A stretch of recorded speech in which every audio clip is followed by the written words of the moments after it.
I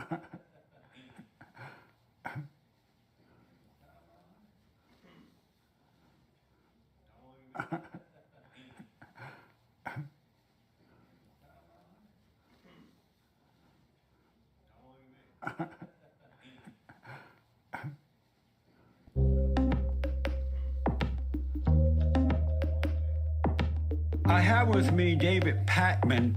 He is a progressive host and executive producer of the nationally syndicated radio and TV program, The David Patman Show. And I wanted to talk to David Patman.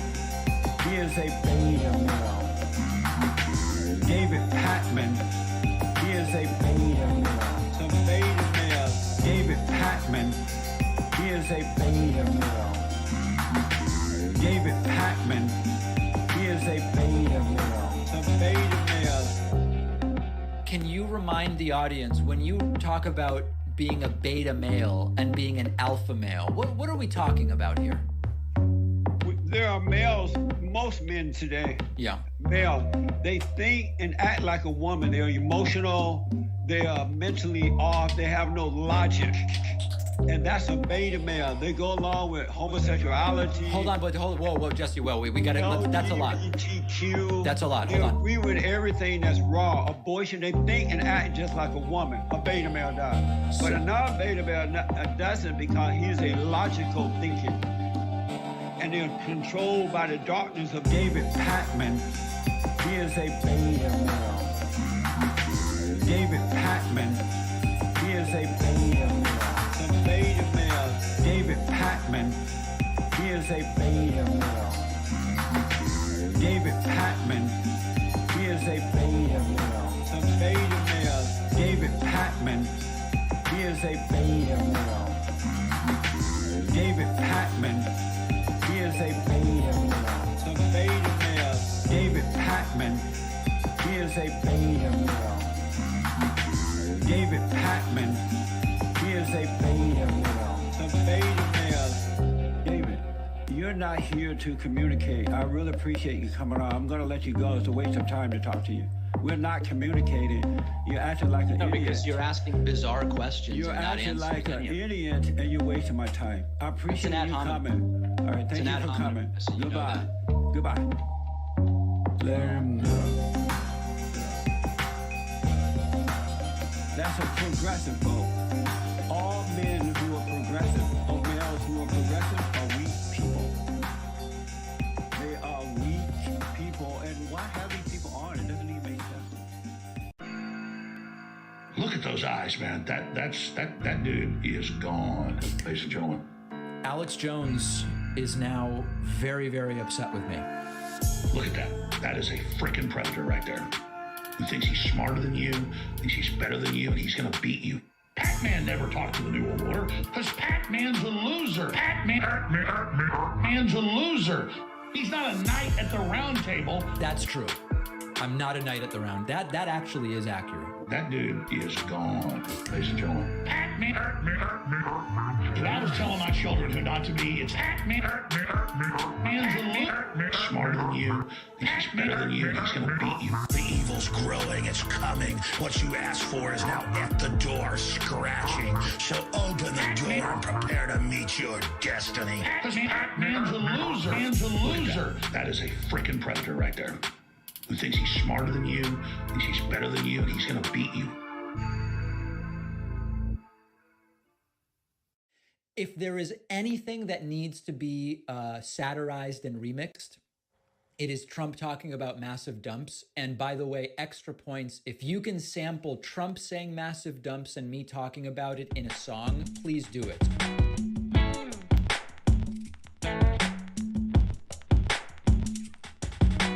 Dumps. Big massive dumps. Dumps. Big massive dumps.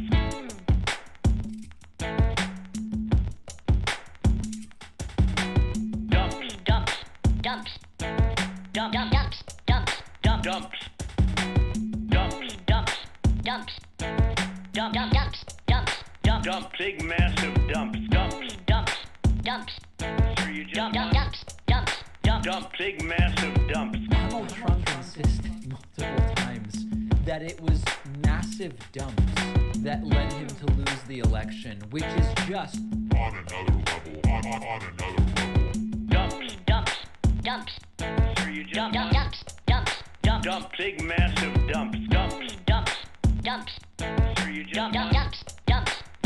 Big massive dump. You turn the faucet on in areas where there's tremendous amounts of water, where the water rushes out to sea, because you could have people are flushing toilets 10 times, 15 times, as opposed to once. Dumps. Sure you just Dumps. dump. Big massive dumps. Dumps. Dumps. what is going on here? What is going on here? It's just beyond parody. I mean, massive dumps cost them the election. What is going on here? What is going on here? It's just beyond parody. I mean, massive dumps cost them the election. What is going on here? What is Dumps. massive dumps that Dumps. Toilets 10 times. Dumps. Dumps.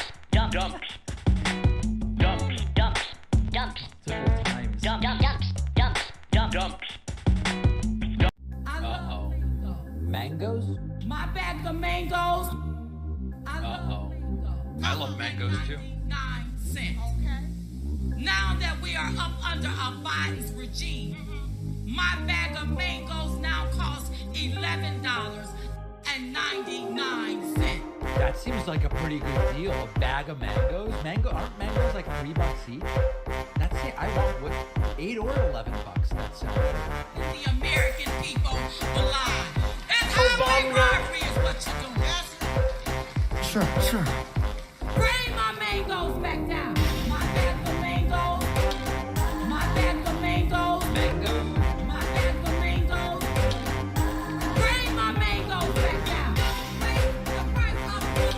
Don't raise the price of fruit. Don't raise the price of fruit. Bring my mangoes back down. The Wisconsin crowd identified with the mangoes. What's really affected the American people? Don't want me to be healthy.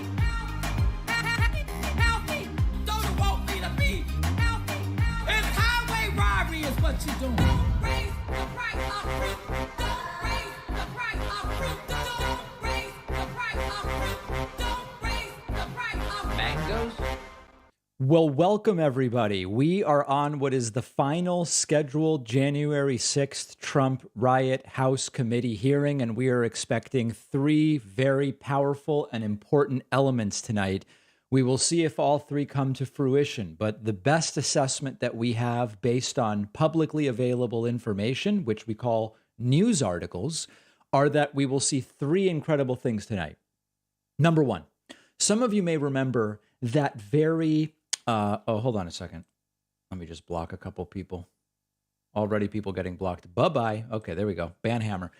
First and foremost, we are going to see outtakes of Donald Trump attempting to record the video, telling the rioters, like, that's enough.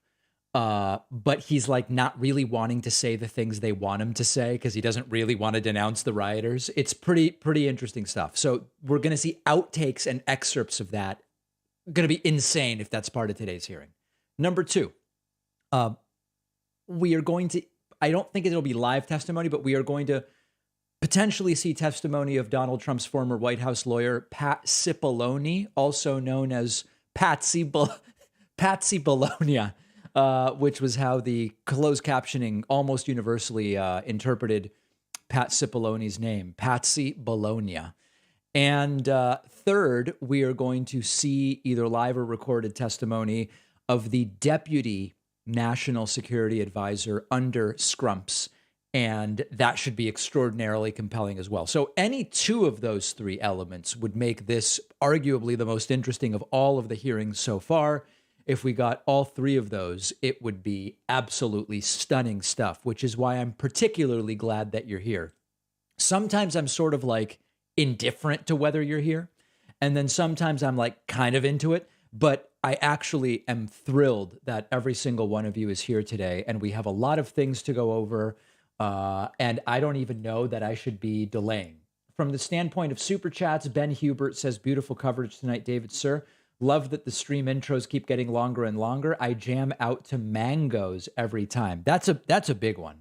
That's actually one of the favorites. Pac-Man's a loser. Oh, well, okay, Alex. Let's relax. Let's not get crazy. Okay, where to even start? Because I have so many things. Actually, you know what? I'm gonna wait for that. Let me do some thank yous first, and I just want to allow a few additional people to join. From the standpoint of Twitch, I already have so many people to thank. Okay, let's see where we are.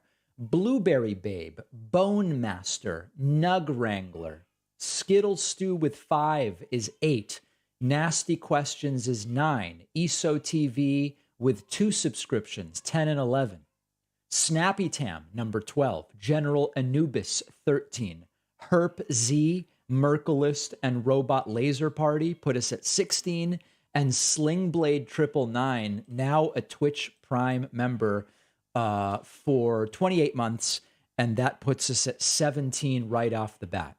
Also want to say thank you to Jason Sickmeyer for gifting a subscription on my website. Really appreciate that, Jason. Kevin Gouldy for gifting a membership on my website, and Julie McIntyres for the gift. 17 plus 3, 7 plus 3 is 0, carry the 1, and 2 is 20. Very much appreciate that. Liam says, have you been following the British Prime Minister race? Shout out to Liz Truss, a.k.a. the Aluminum Lady. I actually have not. I'm behind on a lot of different things, but I promise I'm going to get caught up. Okay, let's get into a couple different things. Next, viewer town hall. Okay, I'm going to give the instructions for the next viewer town hall once and only once. And if anybody misinterprets these, it is your fault. Whoa. Thanks to Skittle Stew for dumping in 25 gifted memberships. That's insane. Also, thanks to Straight Man and Mechanically Reclaimed Meat, already putting us at 47. Incredible. Okay, here's the instructions. The next viewer town hall will be Tuesday, July 26th. That's this coming Tuesday at 6 p.m. Eastern Time. Only on the Pacman Live YouTube channel. Okay? Only on the Pacman Live YouTube channel. It won't be on the main channel. It won't be on TikToks or Facebooks. It won't be on Instagram. And it will only be, it's certainly not on Twitch. It will only be on Pacman Live. If you want to call in, you do it via Discord. Okay? Everybody get that? davidpacman.com/Discord. And if you're a website member, you get a separate priority way to call in. Pacman Live, it won't be on Troth Central, Pacman Live YouTube channel only, and 6 p.m. on Tuesday, and I look forward to hearing from everybody, quite frankly. I think it's going to be great. Not on Rumble, not on any of those other elements. Please, please, please, please. David, sir, more streams. Love the massive streams and dumps. Well, listen, if we get to 200 members tonight, I will commit to doing the late stream tomorrow. Trump's going to be speaking in Arizona tomorrow night, and it's like really early in Arizona. So it would be a late East Coast stream, but I'm willing to do it. We will see. Dave Caldwell, thanks for the $20 super chat. Very much appreciate that. All right, I have another announcement to make. Would it be an appropriate time to make another announcement today? Can someone tell me? Is this an appropriate time for an announcement? It's not. Oh, God.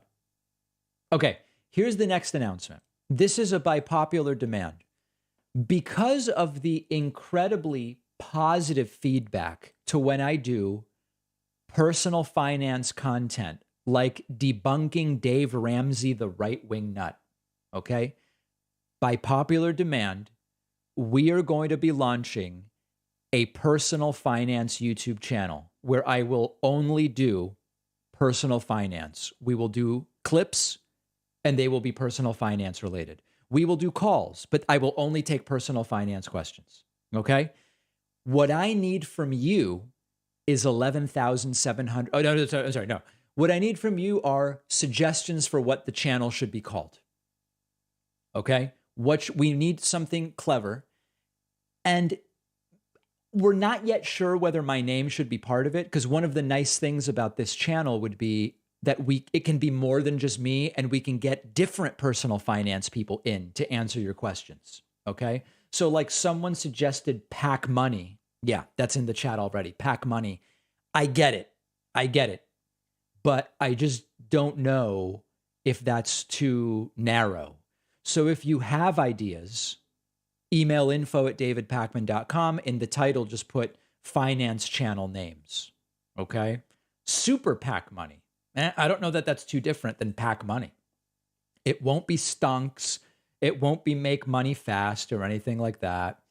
But I think it's going to be an interesting new project. Totally different. My entire YouTube career has been in news and politics, so I know like the norms on news and politics. I know monetization on news and politics. I know what are the controversies.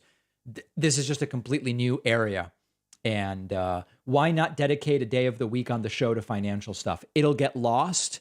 And I think that it's such different content. It's evergreen in a way that news and politics is not, that I don't want to mix it in. It's really its own thing. Dumps of cash. Interesting. People asking if I'm going to have any legal trouble doing advising. I'm not advising anyone on anything. I'm not advising anyone. It'll be stuff like, when does it make sense to pay off a mortgage? How do you calculate whether you should lease a car or buy a car? Does it make sense to try to time the stock market? It's not going to be specific advice for anybody in particular. All right, so everybody relax. We're going to be fully in compliance in every sense of the word. David, can you also do travel tips like where to get a bagel in Buenos Aires in the style of Bill O'Reilly? I'm not going to be doing that right now, Austin. Thank you. Elements of finance, that's an idea. We'll consider all of these. We'll consider all of these. I want to say thank you to Gordon Hall for gifting a subscription on my website, and thanks to Taylor Pergram for signing up as well, putting us at 49. Also want to say thanks to Yerbillion, Sedated, Skittle Stew, Yo Samurai, Staley Explores for the Twitch Prime subscriptions, putting us at 54. And if you're just joining us, you have missed nothing yet. You've missed nothing yet. The hearing starts at the top of the hour. Fine answers. Fine answers. As opposed to fine answers. Interesting. That's interesting. Roachred says, as a former Borum Hill resident, while Smith Street bagels people are great, I suggest you give Court Street bagels a shot for the food. Oh, I'm a Court Street guy. Don't get me wrong. I don't know who... Wait, no, I'm a Smith Street guy. Now, I get the two confused. Yeah, no, both are good. Court Street bagels and Smith Street bagels are both good. That's legit. That's legit, Roach Red. There's also the smoked salmon joint, which I'm not even going to mention because I don't want people showing up and just, I don't want huge lines. I don't want to jeopardize my own bagels. That would be crazy. Thanks to Milo Wild for gifting 5 subscriptions on Twitch. I appreciate that. Skittle Stew just gifted another 50 subscriptions, if you can believe it. That is absolutely unbelievable. An anonymous gifter gifted 5 more. No Lad signing up. Lime King and Codfisha. We're already at 117, guys. And thanks to Snappy Dragon. It's actually getting nuts here today. It's beyond belief, quite frankly. Please call into Bill's show and debate the state of bagels with him. Yeah, I would debate Bill O'Reilly on bagels. David, sir, I have an unexpected vacation because I tested positive for COVID. I'm double vaxxed and boosted. Symptoms minimal, but I get to spend my night watching this with you and everyone else. Well, I'm glad to have you here. I'm glad to have you here, but I hope it's mild. Did you think of running for office before? No, I've only thought of running for office in the future. I really haven't. I really haven't. All right, let's continue with a few other things, okay? Because there are so many different things to get to. Next. Oh, this is very, very interesting. There's a news anchor on Fox 61 who seems to have no idea about the existence of Alexandria Ocasio-Cortez. Check out this pronunciation. This is a massive dump. 5:39, more than a dozen congressional lawmakers were arrested during a pro-abortion protest in front of the Supreme Court yesterday. Among those arrested, New York Congresswoman Alexandria Ocasio-Cortez. Yeah, Alexandria Ocasio-Cortez. You guys know that. It's one of the best cheeses around. Very, very, it's delightful. Oh, thank you. Thank you, Tim. Minnesota Congresswoman Ilhan Omar. And Ilhan. Was that Ilhan or Ilhan? Several others. The U.S. Capitol Police says 17 members of Congress were taken into custody for blocking traffic during that demonstration. Mm-hmm. There you go. Let's listen to it once more. In front of the Supreme Court yesterday. Among those arrested, New York Congresswoman Alexandria Ocasio-Cortez. Asiazzo. Pretty good. Okay. So that's pretty interesting. Let me say thank you to Bobby Ganush and Snappy Dragon for the Twitch Prime subscriptions, and Skittle Stew dumping in another 50 subscriptions. Skittle Stew has jumped into third place all time for gifted Twitch subs at 287. That's huge. Skittle Stew, thank you. Very much appreciate that. Okay, other super chats. Damn, miss the mangoes. Just got off work. Love your channel, sir, and your audience. Thank you. Glad to have you here. Cyberhex, great to see you. Let's look at a couple other things here. This is kind of interesting. The last real liberal, Glenn Greenwald, is going to be hosting a live Q&A with delusional and dangerous conspiracy theorist Alex Jones. The only real liberals left, guys, are Tulsi Gabbard, Glenn Greenwald, and Kim Iverzon. Everybody else has jumped the shark. Those are the real liberals. Can't trust anybody else. Okay?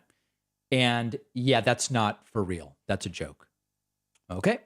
Next. Speaking of Kim Iverzon, trans activist Esperanza debated Kim Iverson, and from what I understand, it got pretty crazy. Let's listen to a little bit of it. Of women, which they consider to be a class. But, just to be fair, Kim, I think that one of the reasons why people were calling you transphobic was because, one, you were attempting to argue for the right to dead name transgender people. And two, because, you speak on trans issues without having necessarily even done basic investigation. For example, arguing on Twitter that if a trans child doesn't ask for puberty blockers, that they're in a phase. You didn't even know what the acronym TERF standed for. And I think that this is a part of a broader problem with political commentary in our country, where there's no rigorous investigation demanded as a prerequisite to speak on issues. And you have people who are influencing public opinion who don't even do basic research. And I think that that's a big problem. Do you not think that there is an increase in children, young or teens, saying that they feel that they're non-binary, or that they feel like they're the other gender? I mean, are we seeing an increase in that? And I guess then the question is that an increase because because it's a phase? I mean, I do think that teenagers go through phases. I think that's I don't think I need to do. Why is Kim Iverson so annoying? Like, I just don't care. It's like, okay, you have terrible ideas about everything. Why would anyone listen to you? Too much more research on that to know that. I think most of us know that teenagers go through phases. What they then choose to make their phase tends to be the fad of the era. That is how it is. It doesn't diminish it doesn't diminish the fact that that whatever it is they're latching on to exists and is a reality for certain groups of people. It just means that they're saying, oh, okay, well, that's me now. That's what I feel like. I'm maybe, and it could be any number of things or any number of things that they want to try out or any number of things they want to do. So I don't know, certainly I guess there would be a question on, is there an increase in... Who's the host? Is the host in the upper right? Is this the show this is happening on, Bad Faith? Kids coming out and saying to their parents, I'm feeling a certain way. Is there an increase of that because the society's more open? Or is it, and so they feel like they can say things? And I know that's been an argument in the past for example, about whether or not somebody if they feel like they can come out as gay or What is she talking about? something. Or is that, or do you think that there's This all is seeming pretty bad faith, I'll have to say. Influence in society? And I think that is where, what I was coming from. But to be labeled a transphobe for expressing an opinion, I think is my ultimate and, overall problem and what I'm saying about the activist group that constantly then goes after people and says, I'm pretty sure, that thing about how, like, if you put 1,000 monkeys in front of 1,000 typewriters, eventually they'd write Macbeth. I think that was how this diatribe was generated. It's random monkeys typing words. Well, now you're a bigot because you asked a question or because you have a thought. I can disagree with somebody. And this is what kind of the overall problem I had with with that segment going viral and people then calling me names, is that we've reached a point in society, and it's not new. This is how long has she been talking? Happening. It's new. It's newer on the left. It used to happen a lot on the right, but we've reached a point where, if you question anything, if you just say, look, I don't agree, suddenly I'm a bigot. But why can't I not be a bigot and not agree with you?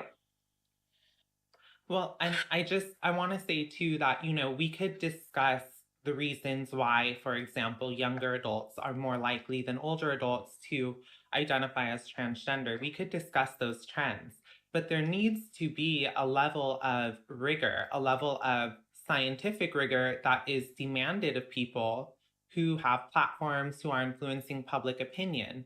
Otherwise, these conversations are just going to be like a sheet that you hold up in the wind, and whichever the way the wind blows, your opinion is going to be influenced. And that could be extremely harmful, especially when you're talking about a group such as transgender people who are disproportionately discriminated against, harassed, and, killed in our society.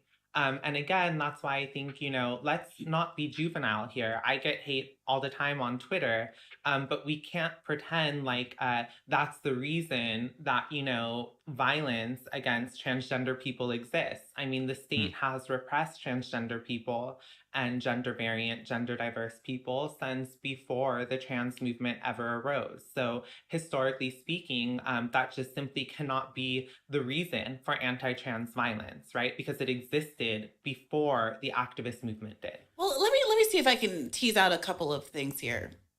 All right. Well, yeah.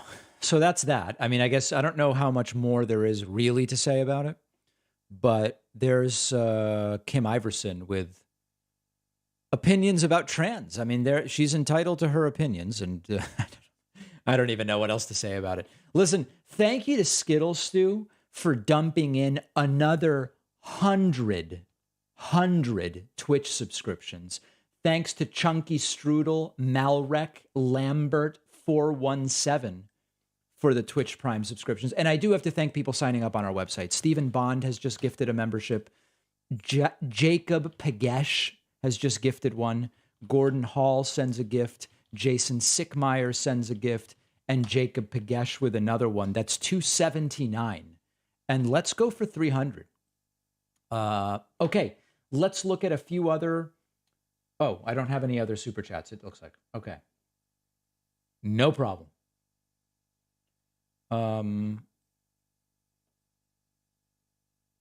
Yeah. All right, let's continue and see what else we've got.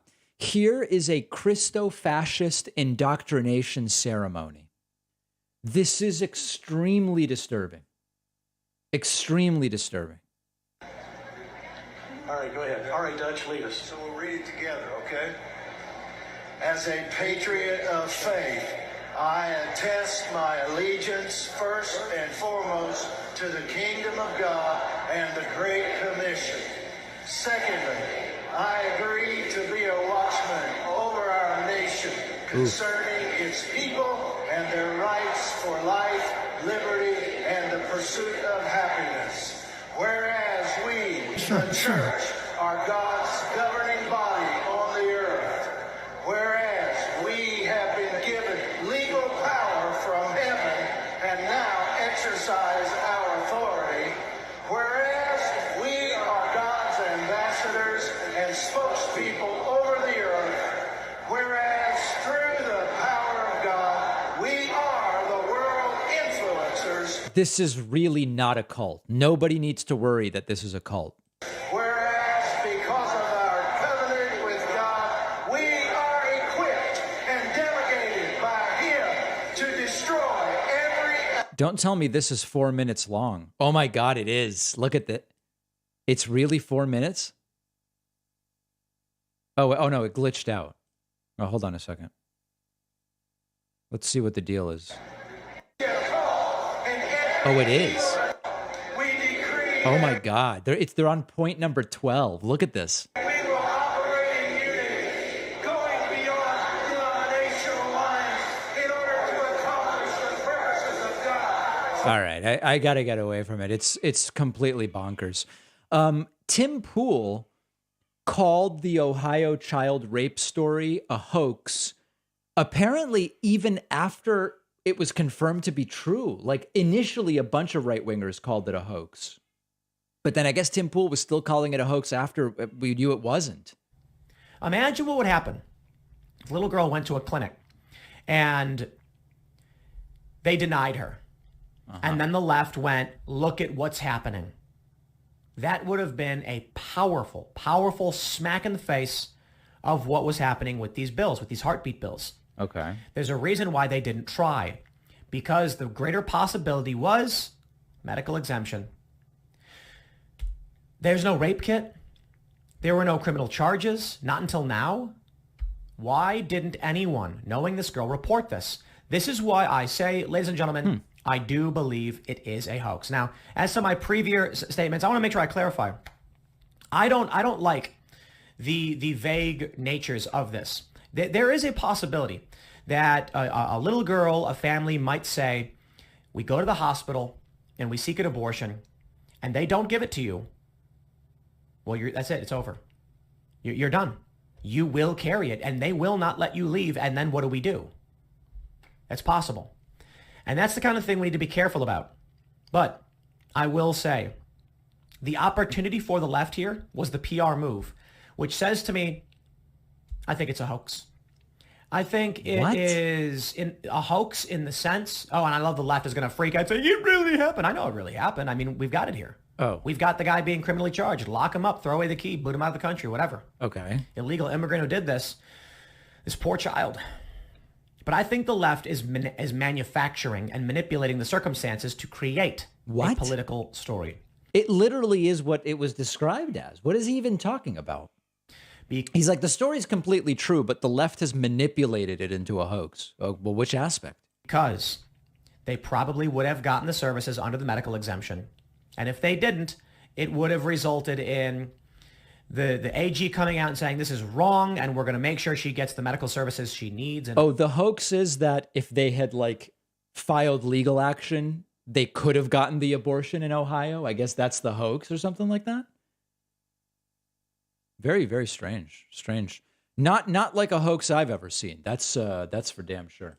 Super chats coming in. Chitty says, David, sir, what are your favorite Seinfeld episodes? Mine are Opposite, Bizarro Jerry, Nap, and Gum. Good luck to Argentina in the World Cup. I don't really know what my favorite Seinfeld episodes are. The Marble Rye is really, really good. But I mean, every episode, there's very few throwaway Seinfeld episodes. Marine Biologist is a very good one. Yep, for sure. That's a good one. Señor David, saludos desde Santa Ana, California. Can't wait for the new channel. Best of luck. Thank you very much. As a veteran who swore to protect and defend the Constitution, that was absolutely disgusting. Which of the four things, Haley? Because I played a lot of disgusting things.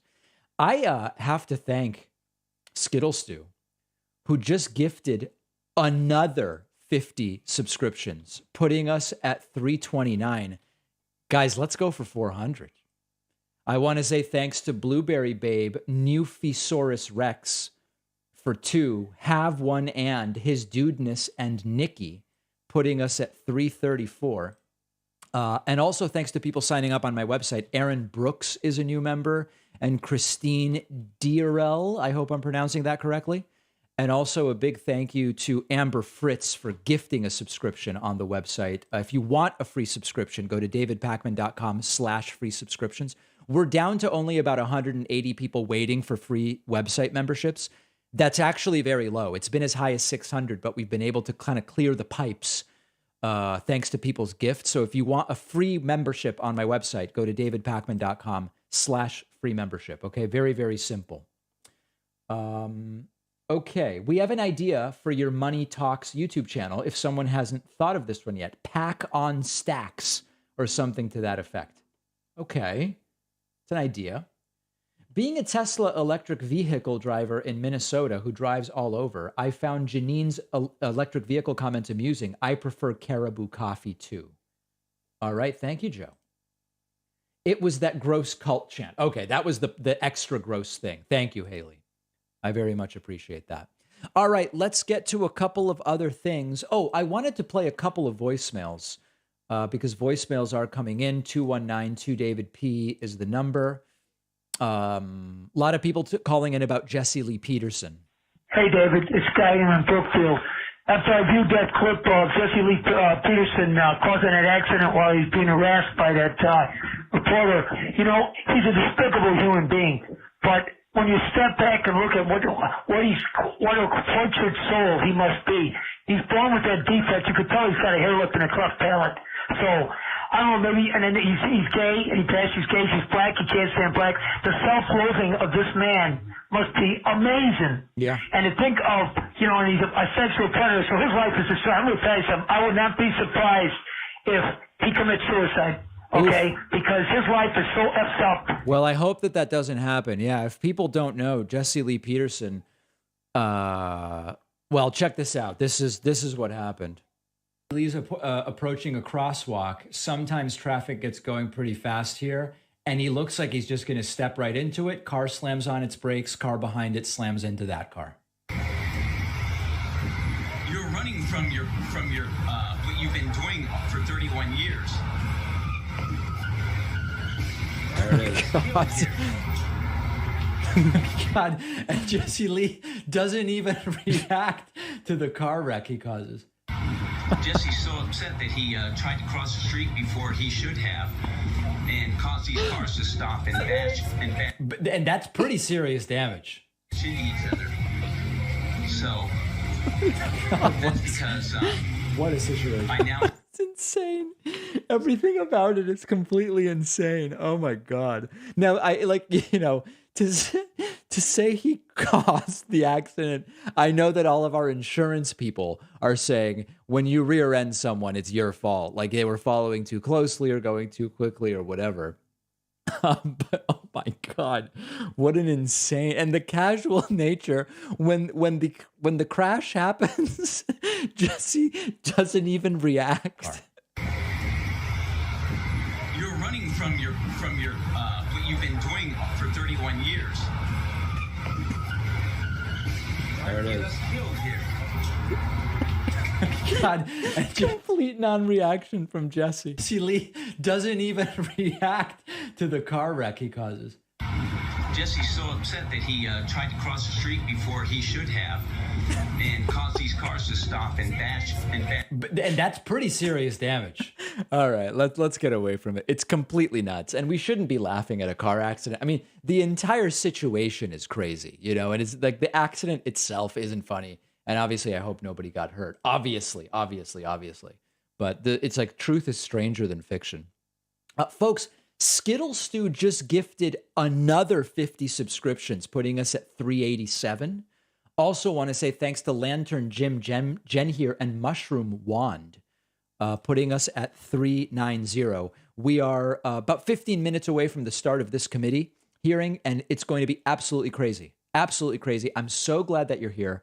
Let me know in the chat, do you think they will show the excerpts of Trump struggling to record his message to the rioters on the day after the riots? Let me know if you think that will be part of today. It was teased, and I certainly hope that it will be. Let's listen to a couple of other voicemails. Voicemail number 219-2-David-P.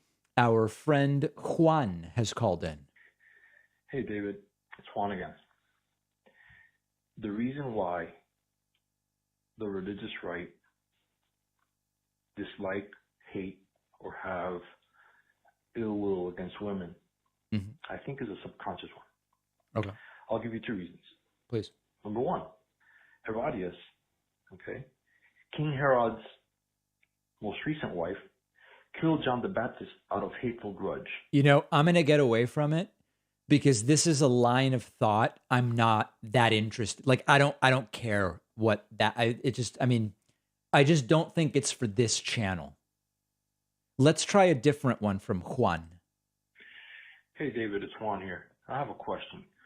Do progressives dislike mainstream media because in reality, they're not getting the attention that they should be getting, and instead mainstream media is getting it? Is it because of the lack of accuracy from mainstream media? Is it both? I'd like to hear your thoughts. Oh, man. Low energy Juan today. No, listen, it's not about dislike. It's just like we analyze and recognize the shortcomings of corporate media. Doesn't the pedestrian have right of way there? Yeah, I mean, it is a crosswalk, Daniel. That's true. I mean, I don't know. If you just literally run out of a store and run across the crosswalk and cars can't slow down, I don't know. I mean, it sounds like a complicated situation. Looking forward to tonight's meltdown on Truth Central. Oh, Trump is going to lose it if they show clips of him struggling to record the rioter love letter. Mr. Pottinger, see this name tag here? Pottinger is the former deputy national security advisor to Trump. So he's testifying. That's going to be nuts. David reacting to a video of himself, reacting to a video of Jesse Lee Peterson causing an accident. Yeah, it's very meta. Very, very meta content today, for sure. Welcome to Black White Rook. Thanks for the Twitch Prime subscription, putting us at $3.91. Do you think Mark Meadows will testify tonight? And if he was the one that Trump attempted to call? No and yes. Here are a number of the different officers, including Michael Fanone, Capitol Police officers. They have been attending these events. This is a major, major deal. This is going to be a major event tonight. I hope people are ready for a major, major event because this is going to be serious stuff. Very, very serious stuff. David just thought of a YouTube name idea, Financing the Future with Pacman and Friends. Yeah, that's maybe a little too verbose, but why did Jesse Lee Peterson cross the road to get to the other side? Get it? No? Anyone? Indeed. Indeed. Couple other voicemails. Here's one fresh off the presses. David, sir, it's Tommy in Wisconsin. I have, under good authority, that the special witness tonight in the hearings will be all the machines from the class action lawsuit filed by Pillow. Love the show. Thanks. We're doing a class action lawsuit against all machines. We are actually going to see interrogation video of my milk wand being brutally placed under truth serum and forced to confess. That's going to be today. It's going to be really, really crazy. No doubt about it. Let's see what else we've got from the standpoint of voicemails. So Ben was saying that the royals are like inbred or something like that, but I think that's just like the Spanish line that was ruling England for a while, were inbreds, like really, really, really, really, really, really ugly motherfuckers. But so growing up, one of my best friend's girlfriends, she was Spanish or part Spanish or whatever. And she said that like her and her cousin or something got it on. So they're like still doing that. All right, guys, we're going to get away from that. That's a bit too racy for this channel. This is like a serious event tonight. And we've got a lot of new people watching. So I can't have that going on. Okay. New channel, data mail. That's an interesting one. That could work. Moments away, folks. Moments away. I say you call the channel Many, Many Monies with David Pacman. That's Larry's idea. It's an idea. Thanks, Tracy. Bay Photo. Speaking of machines, sir, why was your espresso machine at the Capitol on January 6th? Should see where my lawnmower was. Is the finance channel another shill to make money like the bonus show? Absolutely. Hold on. Where do I have that? Globalist, internationalist, Trotskyite socialists, unlike Obama, Trudeau, Macron, and the rest of these Zio beasts. Oh, the bonus show where you want to make money. Everybody else that makes money to fund themselves is bad. Exactly. Everybody knows what's going on, okay? Hey, David. Just one quick question. When it comes to the prosecution of Donald Trump, what I don't understand is why the Attorney General or whoever, why they would hesitate when the President of the United States, I guess, in the eyes of the American people, is not above the law. Just wanted your thoughts on that, David. Yeah, we've talked about that extensively. I mean, I think the prosecutors don't necessarily want to be the first to be like, I'm charging a president, because it's unclear what the repercussions would be. I think if Trump was charged in one place, he would be potentially charged in multiple places, and the floodgates would open, for lack of a better term. But I think there is understandable, although I believe overblown, hesitation on that from many prosecutors, district attorneys, etc. Industry says crossers have a duty to cross safely. Drivers are rarely charged when they hit or even kill pedestrians. You know, there's a very interesting article I read about how it's increasingly a way that hitmen are carrying out murders, which is you just set it up to look like a car accident, because indeed they are rarely charged. It's horrifying, but I did read a very interesting article about that. Show name. Oh, you want to make money with David Pakman? That's an idea for the show, for the channel. That's not a bad idea. Okay. Let's listen to one more. David, sir, I hear you're self-shilling for your bonus show. Is that even legal? Thanks, bye. Yeah, I can't even deal with that tonight. Just can't do it. Can't do it tonight.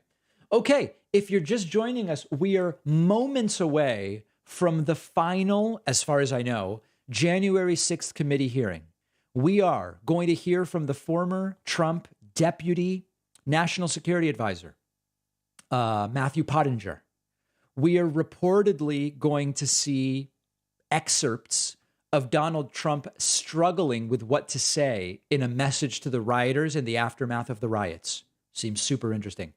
And we may see or hear testimony from Donald Trump's former lawyer, Patsy Bologna, correctly known as Pat Cipollone. All of that and potentially more on during today's hearings, and it's going to be stunning. Ryan says, adjuster here, since there's video, I think both insurance companies will try to deny liability because he clearly was the proximate cause here. All right, Ryan weighing in. Pakman's piggy bank. And the worst part about Jesse is he's sexually assaulting men from his men's program, conversion therapy, and tells them it's a second baptism. It's all kinds of messed up. It really is. It really is. All right, guys, I'm going to only mention this once. I need you to do me a favor. It's not illegal. It's not finding me 11,000 votes. Everything we do is primarily supported by our audience.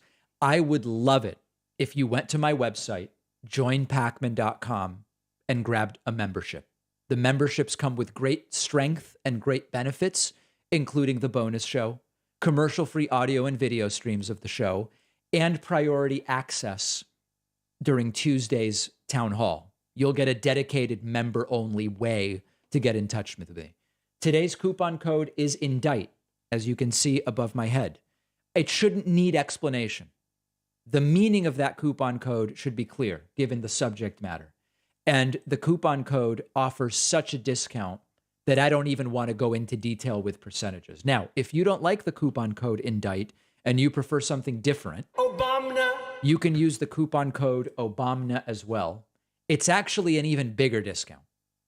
Okay, I will do my holy best to thank every single person. Which one of these were we on? I think this one, right?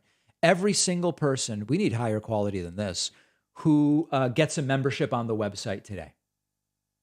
That's my promise to you, as we are now visibly struggling with some of these streams going in and out. There we go. We're back. Okay, good. Indict Obama. It's the one of your choice. Skittle Stew has just gifted 51 more subscriptions, putting us at 442 and pushing Skittle Stew within 16 gifted subscriptions of being the all-time top gifter on Twitch. On Twitch, the top gifter of all time, I'm Inconsolable, is currently at 555. Skittle Stew has pulled within 16 at 539 gifted subscriptions. It is a shot across the bow, for lack of a better term. Thanks also to Guitar Goddess for the gifted subscription. Very much appreciate that. Other super chats coming in. David, I love the video of the guy in the church that says he's not gay anymore and he doesn't like men no more. You were so funny when you were kind of dancing. So funny. Where is it? Oh, that is one of my favorite videos. It's sad in a way, but it's also so funny. Let me see if I can find it. I'm Not Gay No More is the name of it. Yeah, here it is. Hold on. So this is visually funny, but also sad. And the guy is gay, and he later told Jimmy Kimmel, I'm still gay. You need God to do. He just told you it's done. I believe this is one of the best videos on the internet. Right now. What did you come here for? What did you come down here for? Tell me. To get delivered more. To get delivered. Do you believe that the Lord tonight has set you free? Yes, sir. Turn around and tell those people. Tell them. I'm not gay no more. I am delivered. There it is. I don't like men no more. I said I like women. Women. I said women. I'm not gay. I would not date a man. Sure. I would not carry a purse. Sure. I would not put on makeup. Sure. I will love a woman. And we will bend men. Now, listen. Here it is. Y'all praise God with him. Hold on. Wait a minute. Hold just 1 minute. Oh, boy. Now, either you going to believe this stuff or you ought to stop preaching it. Yeah. I would stop preaching it. If you can't praise God with him, you're an unbeliever. Now, somebody believe God with him. I'm not gay no more. I am delivered. So anyway, you get the picture. That's the video. It is a stunning video.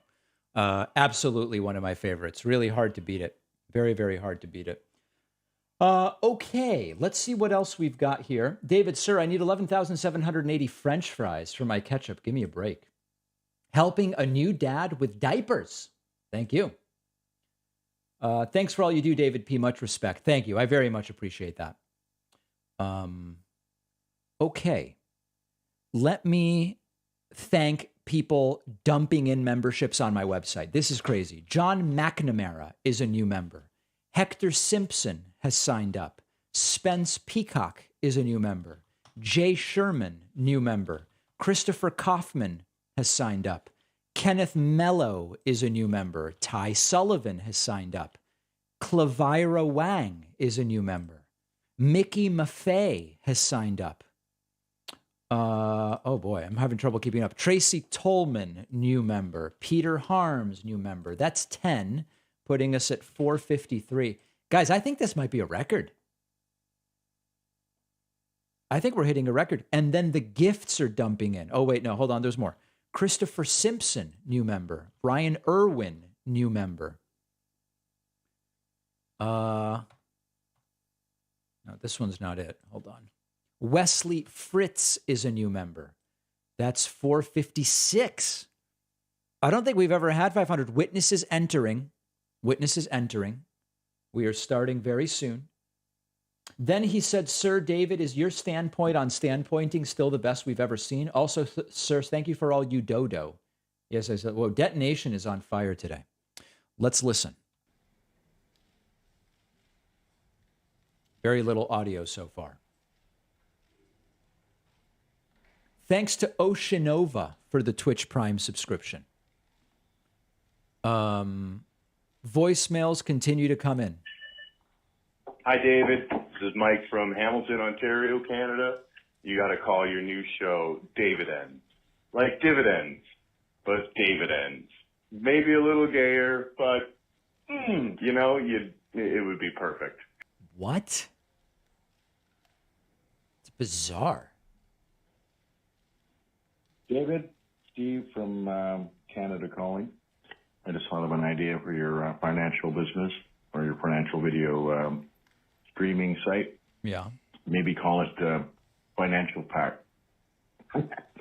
Anyway, great show, my friend. Keep up the good work. Financial Pack. All right. Thanks to Jean Cotton for signing up on my website, Holly Hutchison, Genevieve Campbell, and LaDonna Sullivan. Very much appreciate that. Puts us at 461. We've never had 500, but we will see. We will continue tallying. Other super chats coming in. No text. Thanks, Eamon. Appreciate that. Also, thank you to everyone gifting subscriptions. I can't even name everybody, but it's 1, 2, 3, 4, 5, 6, 7, 8, 9, 10, 11, 12. 12 gifted subscriptions puts us at 473. And then a few more. This program was made possible by contributions to your PBS station from viewers like you. Thank you. It's happening.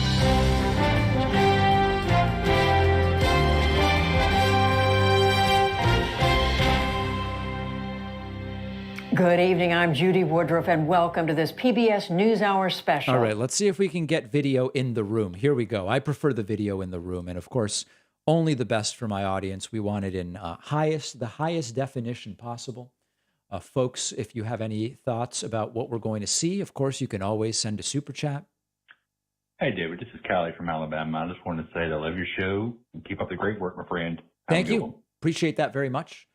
Skittle Stew has just gifted another 50 community subscriptions on Twitch, putting us at 528. Folks, let's go for 550. That pushes Skittle Stew into the #1 gifter of all time on the YouTube channel.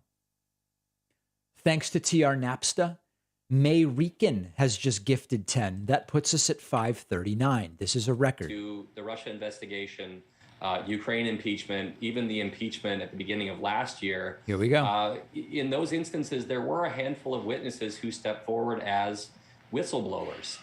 Those people didn't necessarily get what they might have ultimately wanted out of that process. And what that does is it sends a signal to future. See if the PBS feed. Yeah, I prefer the PBS feed. Let's stick with this one. Chair, Congresswoman Liz Cheney. These are live pictures from the hearing room at the Capitol. Committee will be in order. Here we go.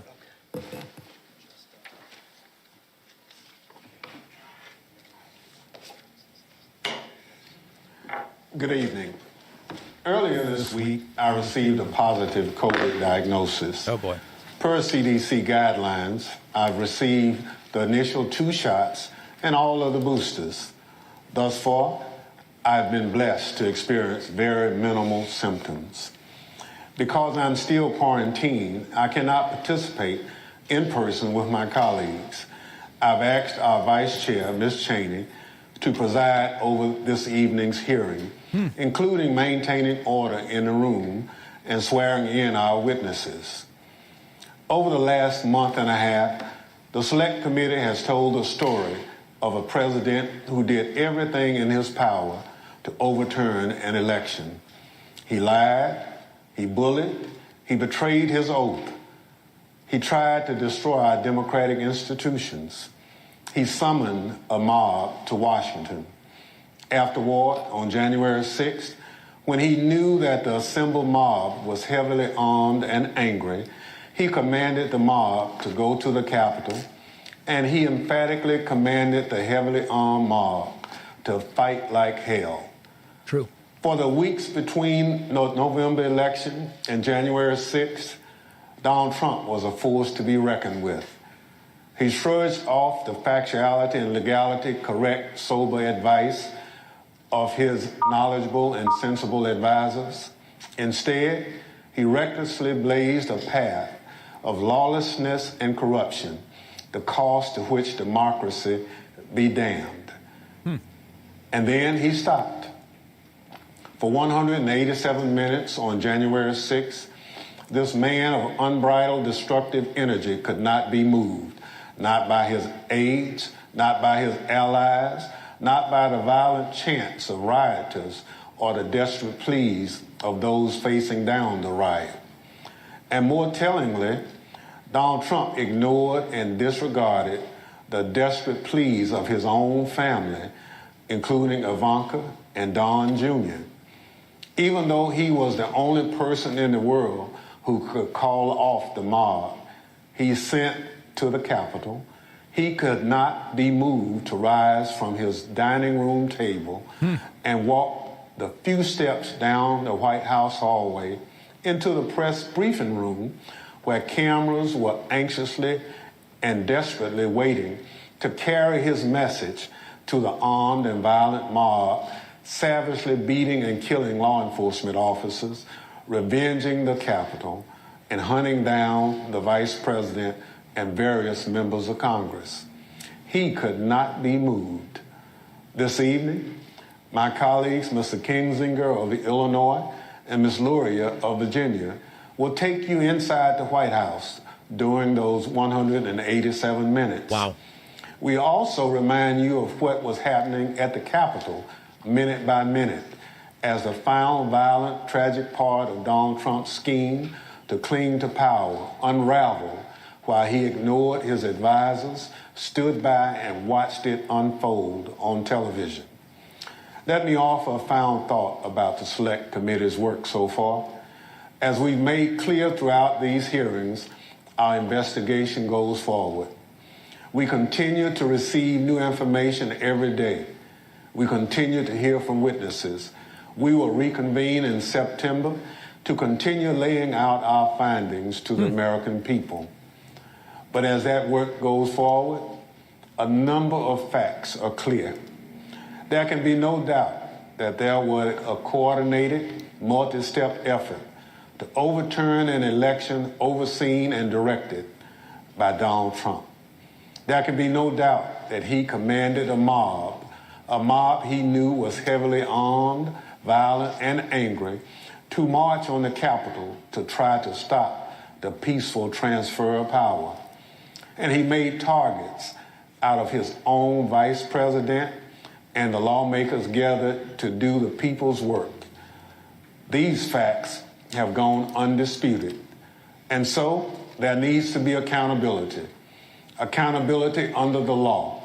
Accountability to the American people. Accountability at every level, from the local precincts in many states where Donald Trump and his allies attacked election workers for just doing their jobs, all the way up to the Oval Office, where Donald Trump embraced a legal advice of insurrectionists that a federal judge has already said was a coup in search of a legal theory. Our democracy withstood the attack on January 6th. If there's no accountability for January 6th, for every part of this scheme, I fear that we will not overcome the ongoing threat to our democracy. For sure. There must be stiff consequences for those responsible. Now I'll turn things over to our vice chair to start telling this story. Here we go. Thank you, Mr. Chairman. Without objection, the presiding officer is authorized to declare the committee in recess at any point. Pursuant to House Deposition Authority Regulation 10, I announce that the committee has approved the release of the deposition material presented during today's hearing. And let me begin tonight by wishing Chairman Thompson a rapid recovery from COVID. He has expertly led us through 8 hearings so far, and he has brought us to the point we are today. In our initial hearing, the chairman and I described what ultimately became Donald Trump's 7-part plan to overturn the 2020 presidential election, a plan stretching from before Election Day through January 6th. At the close of today's hearing, our 9th, we will have addressed each element of that plan. But in the course of these hearings, we have received new evidence, and new witnesses have bravely stepped forward. Efforts to litigate and overcome immunity and executive privilege claims have been successful, and those continue. Doors have opened, new subpoenas have been issued, and the dam has begun to break. And now, even as we conduct our 9th hearing, we have considerably more to do. We have far more evidence to share with the American people and more to gather. So our committee will spend August pursuing emerging information on multiple fronts before convening further hearings this September. Wow. Today, we know far more about the president's plans and actions to overturn the election than almost all members of Congress did when President Trump was impeached on January 13th, 2021, or when he was tried by the Senate in February of that year. 57 of 100 senators voted to convict President Trump at that time, and more than 20 others said they were voting against conviction because the president's term had already expired. At the time, the Republican leader of the United States Senate said this about Donald Trump. A mob was assaulting the Capitol in his name. These criminals were carrying his banners, hanging his flags, and screaming their loyalty to him. It was obvious that only President Trump could end this. He was the only one. Leader McConnell reached those conclusions based on what he knew then, without any of the much more detailed evidence you will see today. Lawlessness and violence began at the Capitol on January 6, 2021, before 1 p.m., and continued until well after darkness fell. What exactly was our commander-in-chief doing during the hours of violence? Today, we address precisely that issue. All right. Everything you've heard in these hearings thus far will help you understand President Trump's motives during the violence. You already know Donald Trump's goal: to halt or delay Congress's official proceedings to count certified electoral votes. You know that Donald Trump tried to pressure his vice president to illegally reject votes and delay the proceedings. You know he tried to convince state officials and state legislators to flip their electoral votes from Biden to Trump. And you know Donald Trump tried to corrupt our Department of Justice to aid his scheme. But by January 6th, none of that had worked.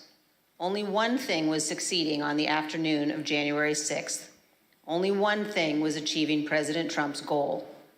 The angry, armed mob President Trump sent to the Capitol broke through security, invaded the Capitol, and forced the vote counting to stop.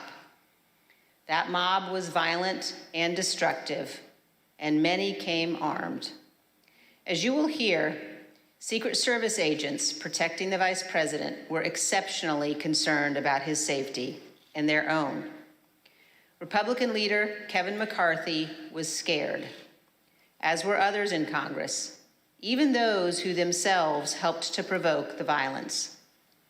And as you will see today, Donald Trump's own White House counsel, his own White House staff, members of his own family, all implored him to immediately intervene to condemn the violence and instruct his supporters to stand down, leave the Capitol, and disperse. For multiple hours, he would not. Donald Trump would not get on the phone and order the military or law enforcement agencies to help. And for hours, Donald Trump chose not to answer the pleas from Congress, from his own party, and from all across our nation to do what his oath required. He refused to defend our nation and our Constitution. He refused to do what every American president must.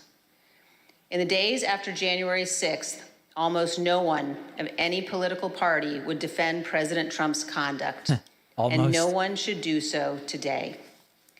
Thank you, and I now recognize the gentlewoman from Virginia. Thank you, Madam Vice Chair. Article 2 of our Constitution requires that the president swear a very specific oath every 4 years. Every president swears or affirms to faithfully execute the office of President of the United States and, to the best of their ability, preserve, protect, and defend the Constitution of the United States. The president also assumes the constitutional duty to take care that our nation's laws be faithfully executed and is the commander-in-chief of our military. Our hearings have shown the many ways in which President Trump tried to stop the peaceful transfer of power in the days leading up to January 6th. With each step of his plan, he betrayed his oath of office and was derelict in his duty. Tonight, we will further examine President Trump's actions on the day of the attack on the Capitol. Early that afternoon, President Trump instructed tens of thousands of supporters at and near the Ellipse rally, Trump says it was millions, whom he knew were armed with various types of weapons, to march to the Capitol. After telling the crowd to march multiple times, he promised he would be with them and finished his remarks at 1:10 p.m. like this. We're going to walk down, and I'll be there with you. We're going to walk down. We're going to walk down anyone you want, but I think right here we're going to walk down to the Capitol. So let's walk down Pennsylvania Avenue. By this time, the vice president was in the Capitol. The joint session of Congress to certify Joe Biden's victory was underway, and the Proud Boys and other rioters had stormed through the first barriers and begun the attack. Radio communications from law enforcement informed Secret Service and those in the White House Situation Room of these developments in real time. At the direction of President Trump, thousands more rioters marched from the Ellipse to the Capitol, and they joined the attack. As you will see in great detail tonight, President Trump was being advised by nearly everyone to immediately instruct his supporters to leave the Capitol, disperse, and halt the violence.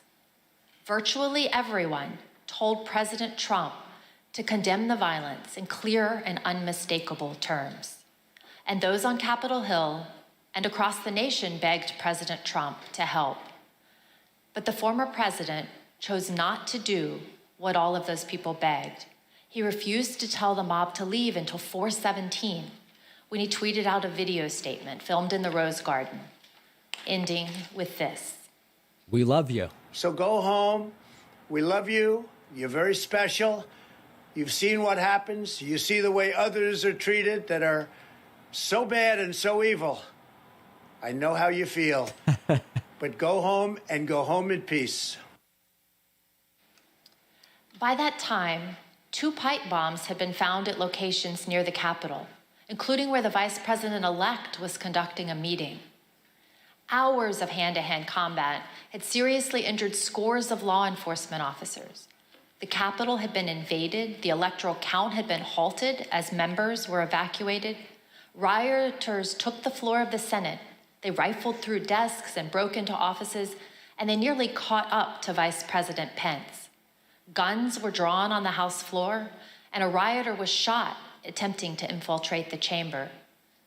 We know that a number of rioters intended acts of physical violence against specific elected officials. We know virtually all the rioters were motivated by President Trump's rhetoric that the election had been stolen, and they felt they needed to take their country back. This hearing is principally about what happened inside of the White House that afternoon. From the time when President Trump ended his speech until the moment when he finally told the mob to go home, a span of 187 minutes, more than 3 hours. What you will learn is that President Trump sat in his dining room and watched the attack on television, while his senior-most staff, closest advisors, and family members begged him to do what is expected of any American president. I served proudly for 20 years as an officer in the United States Navy. Veterans of our armed forces know firsthand the leadership that's required in a time of crisis, urgent and decisive action that puts duty and country first. But on January 6th, when lives and our democracy hung in the balance, President Trump refused to act because of his selfish desire to stay in power. And I yield to the gentleman from Illinois, Mr. Kinzinger. Thank you. Thank you, Ms. Loria. 1 week after the attack, Republican leader Kevin McCarthy acknowledged the simple truth. President Trump should have acted immediately to stop the violence. During our investigation, General Mark Milley, the chairman of the Joint Chiefs of Staff, also remarked on the president's failure to act. Let's hear what they had to say. The president bears responsibility for Wednesday's attack on Congress by mob rioters. He should have immediately denounced the mob when he saw what was unfolding. These facts require immediate action by President Trump. Yeah, he's the commander-in-chief. You got an assault going on the Capitol of the United States of America. And there's nothing. No call, nothing, zero. Like my colleague from Virginia, I'm a veteran. I served in the Air Force and I serve currently in the Air National Guard.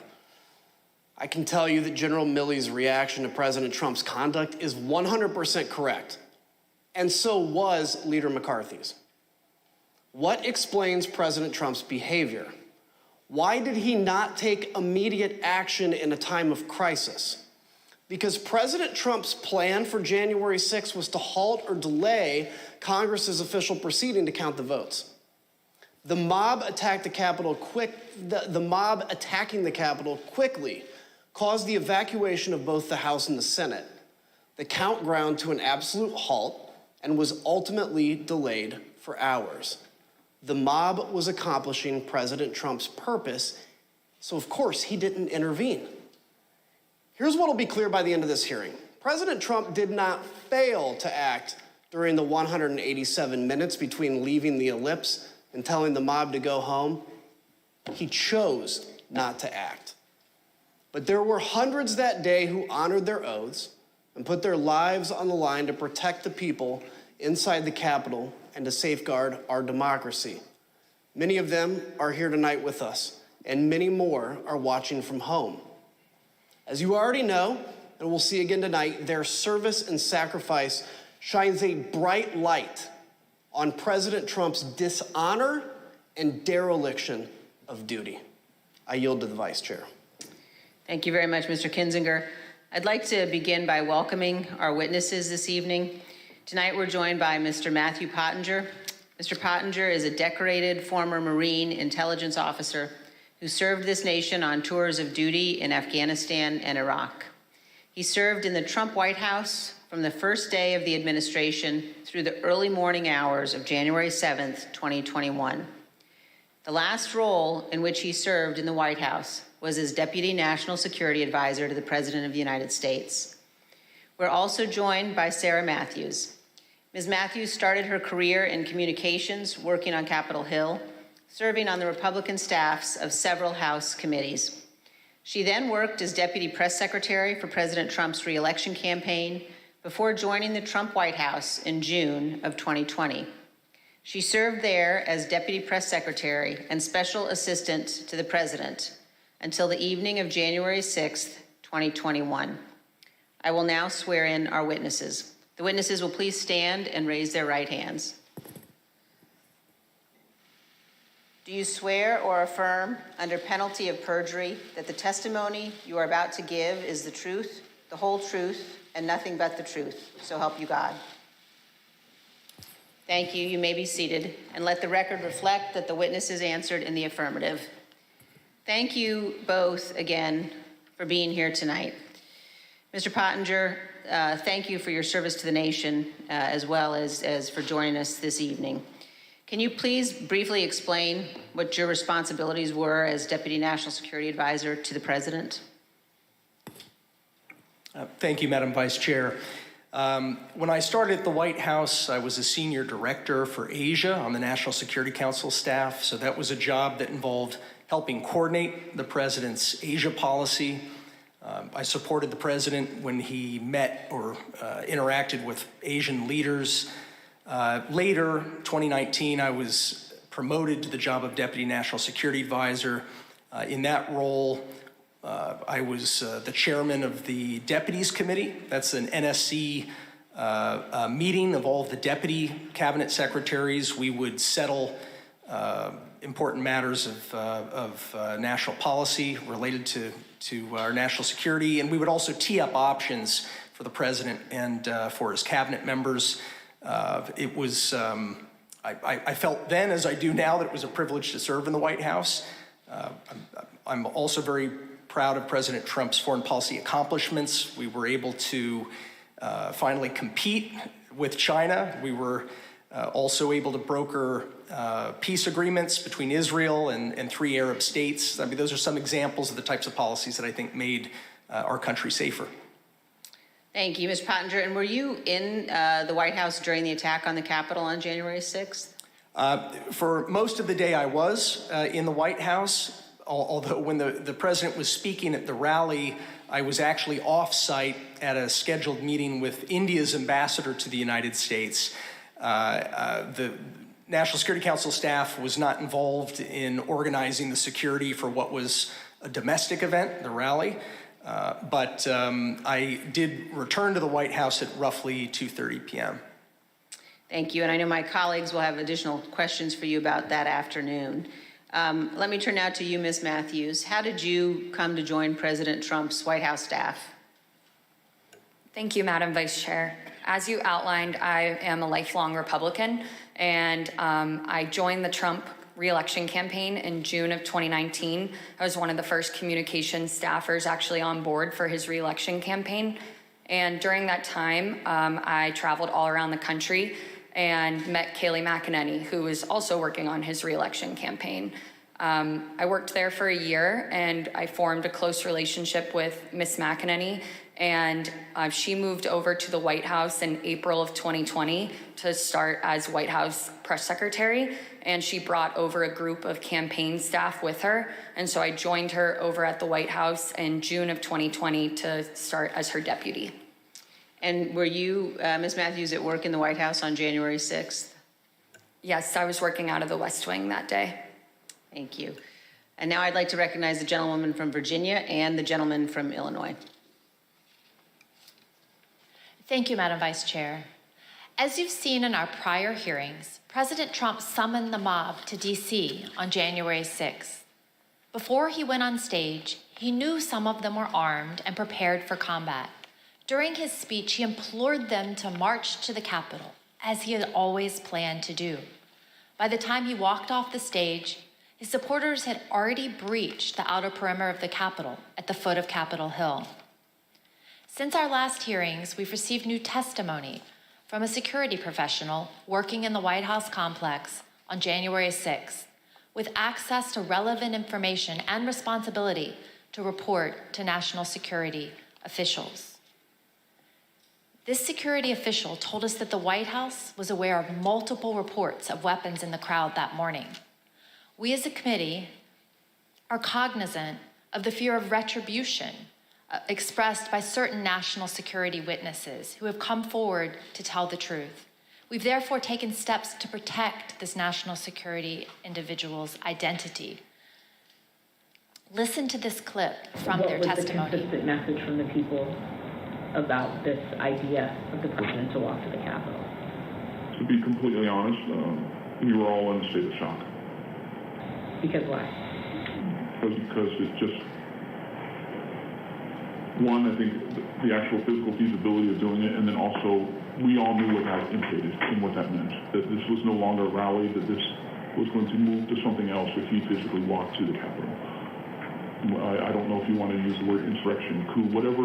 We all knew that this would move from a normal, democratic, public event into something else. What was driving that sentiment, considering this part of it, the actual breach of the Capitol, hadn't happened yet? Why were we alarmed? Right. The president wanted to lead tens of thousands of people to the Capitol. I think that was enough grounds for us to be alarmed. Even though he understood many of his supporters were armed, the president was still adamant to go to the Capitol when he got off the stage at the Ellipse. But his Secret Service detail was equally determined to not let him go. That led to a heated argument with the detail that delayed the departure of the motorcade to the White House. We have evidence from multiple sources regarding an angry exchange in the presidential SUV, including testimony we will disclose today from 2 witnesses who confirmed that a confrontation occurred. The first witness is a former White House employee with national security responsibilities. After seeing the initial violence at the Capitol on TV, the individual went to see Tony Ornato, the deputy chief of staff in his office. Mr. Ornato was there with Bobby Engel, the president's lead Secret Service agent. This employee told us that Mr. Ornato said that the president was, quote, irate when Mr. Engel refused to drive him to the Capitol. Mr. Engel did not refute what Mr. Ornato said. The second witness is retired Sergeant Mark Robinson of the DC Police Department, who was assigned to the president's motorcade that day. He sat in the lead vehicle with a Secret Service agent responsible for the motorcade, also called the TS agent. Here's how Sergeant Robinson remembered the exchange. Was there any description of what was occurring in the car? No, the only description I received was that the president was upset and that was adamant about going to the Capitol, and there was a heated discussion about that. And when you say heated, is that your word or is that the word that was described by the TS agent? No, the word described by the TS agent, meaning that the president was upset, and he was saying there was a heated argument or discussion about going to the Capitol. About how many times would you say you've been part of that motorcade with the president? Probably over 100 times. And in that 100 times, have you ever witnessed another discussion of an argument or heated discussion with the president where the president was contradicting where he was supposed to go or what the Secret Service believed was safe? No. Like other witnesses, Sergeant Robinson also testified that he was aware that individuals in the crowd were armed. Yes, I believe he was on a special events channel, and I was monitoring the traffic, and so I could hear some of the units pointing out to individuals that there were individuals along Constitution Avenue that were armed, that were up in the trees, and I can hear the units responding to those individuals. And so there's always a concern when there's a protest in the area. And like other witnesses, Sergeant Robinson told us that the president still wanted to travel to the Capitol, even after returning to the White House. So at the end of the speech, what was the plan supposed to be? So at the end of the speech, we do know that while inside the limo, the president was still adamant about going to the Capitol. That's being relayed to me by the TS agent. And so we did part the ellipse and we responded back to the White House. However, the motorcade, the protest motorcade was placed on standby. And so we were told to stand by on West Exec until they confirmed whether or not the president was going to go to the Capitol. And so I may have waited, I would just estimate maybe 45 minutes to an hour, waiting for Secret Service to make that decision. The motorcade waited at the White House for more than 45 minutes before being released. The committee is also aware that accounts of the angry confrontation in the presidential SUV have circulated widely among the Secret Service since January 6th. Recent disclosures have also caused the committee to subpoena yet further information from the Secret Service, which we've begun to receive and will continue to assess. The committee is also aware that certain Secret Service witnesses have now retained new private counsel. We anticipate further testimony under oath and other new information in the coming weeks. After the Secret Service refused to take President Trump to the Capitol, he returned to the White House.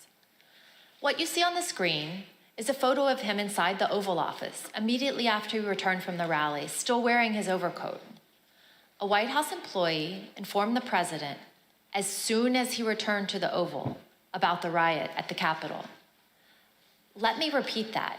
Within 15 minutes of leaving the stage, President Trump knew that the Capitol was besieged and under attack.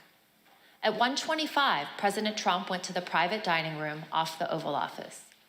From 1:25 until 4 o'clock, the president stayed in his dining room. Just to give you a sense of where the dining room is situated in the West Wing, let's take a look at this floor plan. The dining room is connected to the Oval Office by a short hallway. Witnesses told us that on January 6th, President Trump sat in his usual spot, at the head of the table, facing a television hanging on the wall. We know from the employee that the TV was tuned to Fox News all afternoon. Here you can see Fox News on the TV showing coverage of the joint session that was airing that day at 1:25. Show the ketchup. Other witnesses confirmed that President Trump was in the dining room with the TV on for more than 2.5 hours. There was no official record of what President Trump did while in the dining room. On the screen is the presidential call log from January 6th. As you can see, there's no official record of President Trump receiving or placing a call between 11:06 and 6:54 p.m. Suspicious. As to what the president was doing that afternoon, the presidential daily diary is also silent. It contains no information from the period between 1:21 p.m. and 4:03 p.m. There are also no photos of President Trump during this critical period between 1:21 in the Oval Office and when he went outside to the Rose Garden after 4 o'clock. The chief White House photographer wanted to take pictures because it was, in her words, very important for his archives and for history. But she was told, quote, no photographs.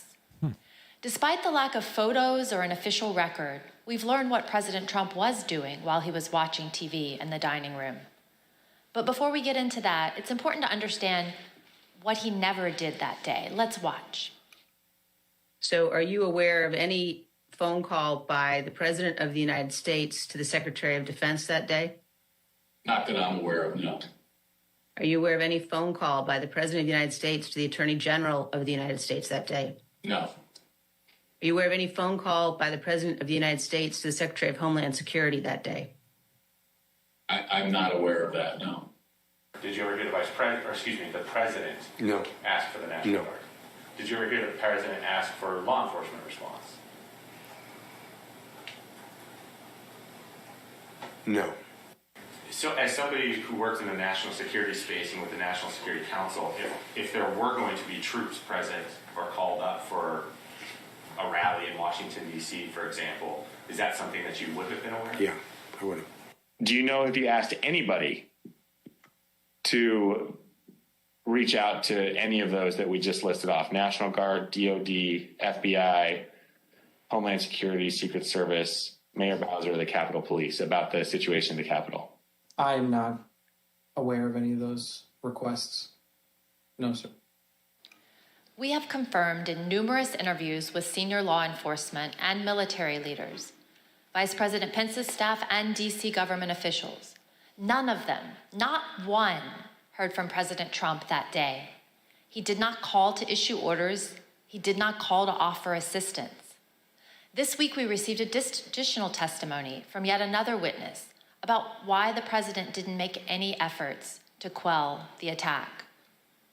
The former White House employee with national security responsibilities told us about a conversation with senior advisor Eric Hirschman and Pat Cipollone, the top White House lawyer. This conversation was about a pending call from the Pentagon seeking to coordinate on the response to the attack. Mr. Hirschman turned to Mr. Cipollone and said, the president didn't want to do anything. And so Mr. Cipollone had to take the call himself. So if President Trump wasn't calling law enforcement or military leaders, what did President Trump spend his time doing that afternoon while he first settled into the dining room? Cheering the rioters. He was calling senators to encourage them to delay or object to the certification. Here's Kayleigh McEnany, his press secretary, to explain. All right, then it says back there, and he wants list of senators. And then he's calling them one by one. Do you know which ones he called? To the best of my recollection, no. as I say in my notes, he wanted a list of the senators, and I left him at that point. Because the presidential call log is empty, we do not yet know precisely which senators President Trump was calling. But we do know from Rudy Giuliani's phone records that President Trump also called him at 1:39, after he had been told that the riot was underway at the Capitol. Mr. Giuliani was President Trump's lead election attorney. According to the phone records, the president's call with him lasted approximately 4 minutes. Recall that Fox News was on in the dining room. Let's take a look at what was airing as this call was ending. The president, as we all saw, fired this crowd up. They've all, tens of thousands, maybe 100,000 or more, have gone down to the Capitol or elsewhere in the city, and they're very upset. Now, I jumped down as soon as we heard the news that Brett gave you about Mike Pence. I started talking to these people. I said, what do you think? One woman, an Air Force veteran from Missouri, said she was, quote, disgusted to hear that news and that it was his duty to do something. And I told her, I said, there's nothing in the Constitution unilaterally that Vice President Pence could do. She said, that doesn't matter. He should have fought for Trump. At 1:49, here's what was happening at the Capitol with President Trump's fired up supporters. We're going to give riot warning. We're going to try and get compliance, but this is now effectively a riot. 49 hours declaring it a riot.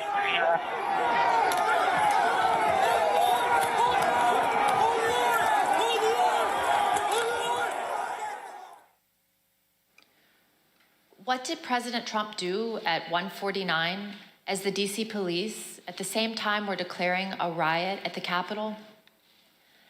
As you can see on the screen, he tweeted out a link to the recording of his ellipse speech. This was the same speech in which he knowingly sent an armed mob to the Capitol. Oh, God. But President Trump made no comment about the lawlessness and the violence. I yield to the gentleman from Illinois. The next action President Trump took was to tweet at 2:24 p.m. What happened during the 35 minutes between his last tweet at 1:49 and 2:24? His staff repeatedly came into the room to see him and plead that he make a strong public statement condemning the violence and instructing the mob to leave the Capitol. He did not relent until after 4 o'clock when he went out to go to the Rose Garden to film his now infamous go home message. Pat Cipollone was a top White House lawyer. Here's what he told us about his reaction to seeing the violence and his advice throughout the afternoon. When did you first realize that there was actual violence or rioting? I first realized that it may have been on television, or it may have been Tony, or it may have been Bill, but I found out that people were, they weren't in the Capitol yet, but they were, and then I started watching it, and, then I was aware. What specifically did you think needed to be done? I think I was pretty clear there needed to be an immediate and forceful response statement, public statement that people need to leave the Capitol now. My question is exactly that it sounds like you, from the very onset of violence at the Capitol, right around 2 o'clock, were pushing for a strong statement that people should leave the Capitol. Is that right? I was, and others were as well. Okay. Pat, you said that you expressed your opinion forcefully. Could you tell us exactly how you did that? Yeah, I can't, don't have, I have to, on the privilege issue, I can't talk about conversations with the president, but I can generically say that I said, people need to be told, there needs to be a public announcement fast that they need to leave the Capitol. And Pat, could you let us know approximately when you said that? Approximately when? Almost immediately after I found out people were getting into the Capitol or approaching the Capitol in a way that was violent. Do you remember any discussion with Mark Meadows with respect to his view that the president didn't want to do anything, was somehow resistant to wanting to say something along the lines that you suggest. And it's not just to be clear, many people suggested it. Not just me, many people felt the same way. I'm sure I had conversations with Mark about this during the course of the day and expressed my opinion very forcefully that this needs to be done. So your advice was tell people to leave the Capitol, and it took over 2 hours when there were subsequent statements made, tweets put forth that in your view were insufficient. Did you continue, Mr. Cipollone, throughout the period of time up until 4/17, continue, you and others, to push for a stronger statement? Yes. Were you joined in that effort by Ivanka Trump? Yes. By Eric Hirschman? Yes. By Mark Meadows? Yes. White House counsel's office wanted there to be a strong statement out to condemn the rioters. I'm confident in that. I'm confident that Ivanka Trump wanted there to be a strong statement to condemn the rioters. I don't know the private conversation she had with Mr. Trump, but I remember when she came to the office one time with White House counsel's office, when she came to the chief of staff's office with White House counsel's office, she was talking about the speech later that day and trying to get her dad on board with saying something that was more direct than he had wanted to at the time and throughout the afternoon. And I think Mark also I remember him getting Ivanka involved because it's like, get Ivanka down here because he thought that would be important. I don't think Jared was there in the morning, but I think he came later. I remember thinking it was important to get him in there too. And of course, Pat Philbin, was expressing the same things. I mean, Pat Philbin, was very, as I said, I don't think there was one of these meetings where there might have been, but for the most part, I remember that both of us going down together, going back, getting on phone calls. He was also very clearly expressing this view. Pat Cipollone and Cassidy Hutchinson, an aide to Chief of Staff Mark Meadows, also told us about the Hang Mike Pence chants. As you will see, Mr. Cipollone recalled conversations about those chants in the West Wing, but he relied on executive privilege to maintain confidentiality over his and others' direct communications with the president. Although Mr. Cipollone was unwilling to provide more detail, Ms. Hutchison provided more explicit information, filling in those blanks. See that for yourself. It wasn't until Mark hung up the phone, handed it back to me. I went back to my desk. A couple minutes later, him and Pat came back, possibly Eric Hirschman too. I'm pretty sure Eric Hirschman was there. But I'm confident it was Pat that was there. I remember Pat saying something to the effect of, Mark, we need to do something more. They're literally calling for the vice president to be effing hung. And Mark had responded something to the effect of, you heard him, Pat. He thinks Mike deserves it. He doesn't think they're doing anything wrong. To which Pat said something, this is effing crazy. We need to be doing something more. Briefly stepped into Mark's office. Do you remember any discussion at any point during the day about rioters at the Capitol chanting, hang Mike Pence? Yes, I remember hearing that about that. Yes. Yeah. I don't know if I observed that myself on TV yet. I'm just curious. I understand the privilege line you've drawn, but do you remember what you can share with us about the discussion about those chants, the hang Mike Pence chants?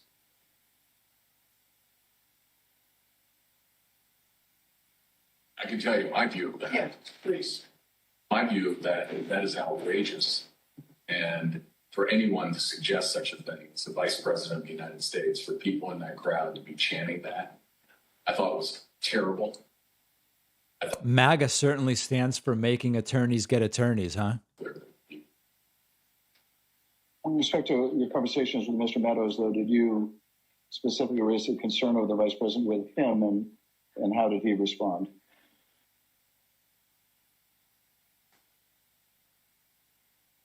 I believe I raised a concern about the vice president, and I again, the nature of his response, without recalling exactly, was he, people were doing all that they could.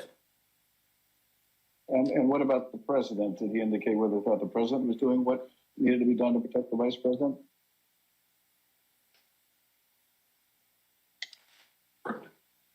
Yeah, just sort of that question. Call for production meeting. Yeah. Okay. I'm being instructed on it. I see. In addition, Mr. Cipollone testified that it would have been feasible as common basically Hutchinson told the truth, it seems, for President Trump to immediately appear at the podium in the press room to address the nation. Would it have been possible at any moment for the president to walk down to the podium in the briefing room and talk to the nation at any time between when you first gave him that advice at 2 o'clock and 4:17 when the video statement? Would that have been possible? Would it have been possible? Yes. Yes, it would have been possible. We just heard Mr. Cipollone say that President Trump could have gone to the press briefing room to issue a statement at any moment. To give you a sense of just how easy that would have been, let's take a look at a map of the West Wing. As we saw earlier, the president's private dining room is at the bottom of the map. The press briefing room is at the top, highlighted in blue. And the Rose Garden, where the president ultimately filmed his go home video, is on the right next to the Oval Office, and that's highlighted in green. Ms. Matthews, how quickly could the president have gotten on camera in the press briefing room to deliver a statement to the nation? So as you outlined, it would take probably less than 60 seconds from the Oval Office dining room over to the press briefing room. And for folks that might not know, the briefing room is the room that you see the White House press secretary do briefings from, with the podium and the blue backdrop. And there's a camera that is on in there at all times. And so if the president had wanted to make a statement and address the American people, he could have been on camera almost instantly. And conversely, the White House press corps has offices that are located directly behind the briefing room. And so if he had wanted to make an address from the Oval Office, we could have assembled the White House press corps probably in a matter of minutes to get them into the Oval for him to do an on-camera address. Okay. Thank you. Other witnesses have given us their views on that question. For example, General Keith Kellogg told us that some staff were concerned that a live appearance by the president at the microphones at that moment could actually make matters worse. He told us he recommended against doing a press conference because during his 4 years in the Trump administration, quote, there wasn't a single clean press conference we had had. President Trump's advisors knew his state of mind at that moment, and they were worried about what he would say in unscripted comments. I yield to the gentlewoman. It's not untrue Trump would have likely found a way to make it worse. By 2 o'clock, multiple staff members in the White House recognized that a serious situation was underway at the Capitol. Personally, I recall being evacuated from the House office building where we're sitting before this time. It was due to the discovery of 2 pipe bombs in nearby buildings. Ms. Matthews, around the same time, you were watching the violence unfold on television and social media with colleagues, including with Ben Williamson, a senior aide to Mark Meadows and the acting director of communications. You told us that before President Trump sent his next tweet at 2:24, Mr. Williamson got up to go see Mr. Meadows, and you got up to go see Kayleigh McEnany. Why did you both do that? So Ben and I were watching the coverage unfold from one of the offices in the West Wing, and we both recognized that the situation was escalating, and it was escalating quickly, and that the president needed to be out there immediately to tell these people to go home and condemn the violence that we were seeing. So I told him that I was going to make that recommendation to Kayleigh, and he said he was going to make the same recommendation to the Chief of Staff, Mark Meadows. Thank you. And one of your colleagues in the press office, Judd Deere, told us he also went to see Ms. McEnany at that time. Let's hear what he said about this critical period of time, right as the riots were getting into the Capitol. And why did you think it was necessary to say something? Well, it appears that individuals are storming the U.S. Capitol building. They also appear to be supporters of Donald Trump who may have been in attendance at the rally. We're going to need to say something. And did you have a view as to what should be said by the White House? If I recall, I told Kaylee that I thought that we needed to encourage individuals to stop, to respect law enforcement, and to go home. Stop rioting? Yeah. Although President Trump was aware of the ongoing riot, he did not take any immediate action to address the lawlessness. Instead, at 2:03, he called Rudy Giuliani again, and that call lasted for over 8 minutes. Moments later, at 2:13, rioters broke into the Capitol itself. One of the Proud Boys charged with seditious conspiracy, Dominic Pizzola, used an officer's shields to smash a window, and rioters flooded into the building.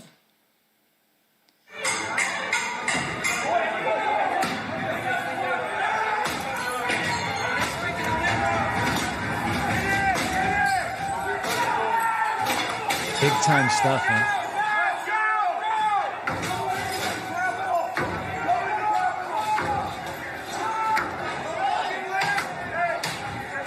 Why would tourists and Antifa do this?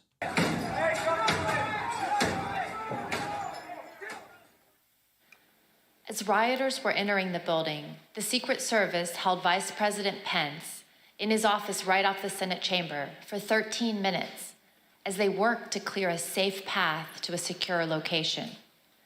Now listen to some of that radio traffic and see what they were seeing as the protesters got just feet away from where the vice president was holding.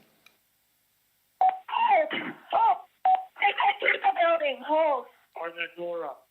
If we're moving, we need to move now. Copy. If we lose any more time, we may lose the ability to leave. So if we're going to leave, we need to do it now.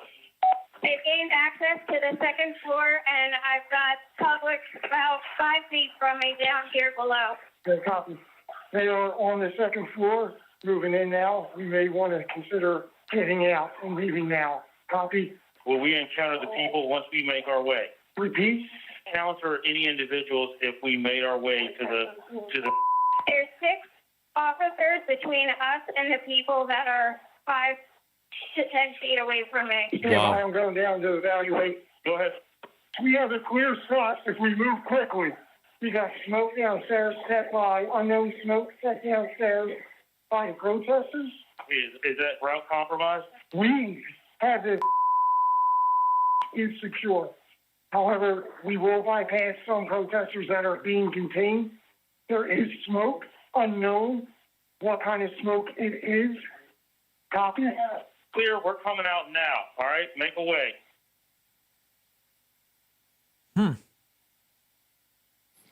The president's national security... Yeah, it's almost ridiculous to call them protesters. ...and tracking them in real time. On the screen, you can see excerpts from the chat logs among the president's National Security Council staff. At 2:13, the staff learned that the rioters were kicking in the windows at the Capitol.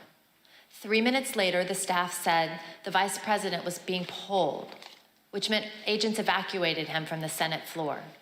At 2:24, the staff noted that the Secret Service agents at the Capitol did not, quote, sound good right now. Earlier, you heard from a security professional who had been working in the White House complex on January 6th with access to relevant information and a responsibility to report to national security officials. We asked this person, what was meant by the comment that the Secret Service agents did not, quote, sound good right now? In the following clip of that testimony, which has been modified to protect the individual's identity, the professional discusses what they heard from listening to the incoming radio traffic that day. Okay, that last entry in this page is service to the Capitol does not sound good right now. Correct. What does that mean? members of the VP detail at this time were starting to fear for their own lives. There was a lot of yelling, a lot of very personal calls over the radio. So it was disturbing. I don't like talking about it, but there were calls to say goodbye to family members, so on and so forth. It was getting, for whatever the reason was on the ground, the VP detail thought that this was about to get very ugly. And did you hear that over the radio? Okay. What was the response by the agents Secret Service agents who were there? Everybody kept saying, at that point it was just reassurances or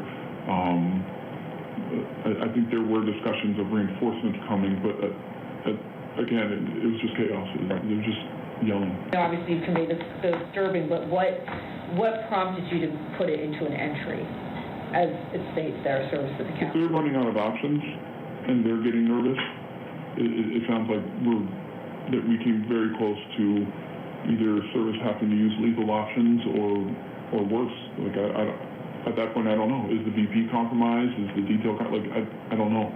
Like we didn't have visibility, but it doesn't. If they're screaming and saying things like say goodbye to the family, like the floor needs to know this is going to a whole nother level soon. As this next video shows, the rioters' anger was focused primarily on Vice President Mike Pence. This woman comes up to the side of us and she says, Pence folded. So it was kind of like, okay, well, in my mind, I was thinking, well, that's it, Well, my son-in-law looks at me and he says, I want to go in. What percentage of the crowd is going to the Capitol? 100%. It is spread like wildfire that Pence has betrayed us and everybody is marching on the Capitol, all million of us. It's insane.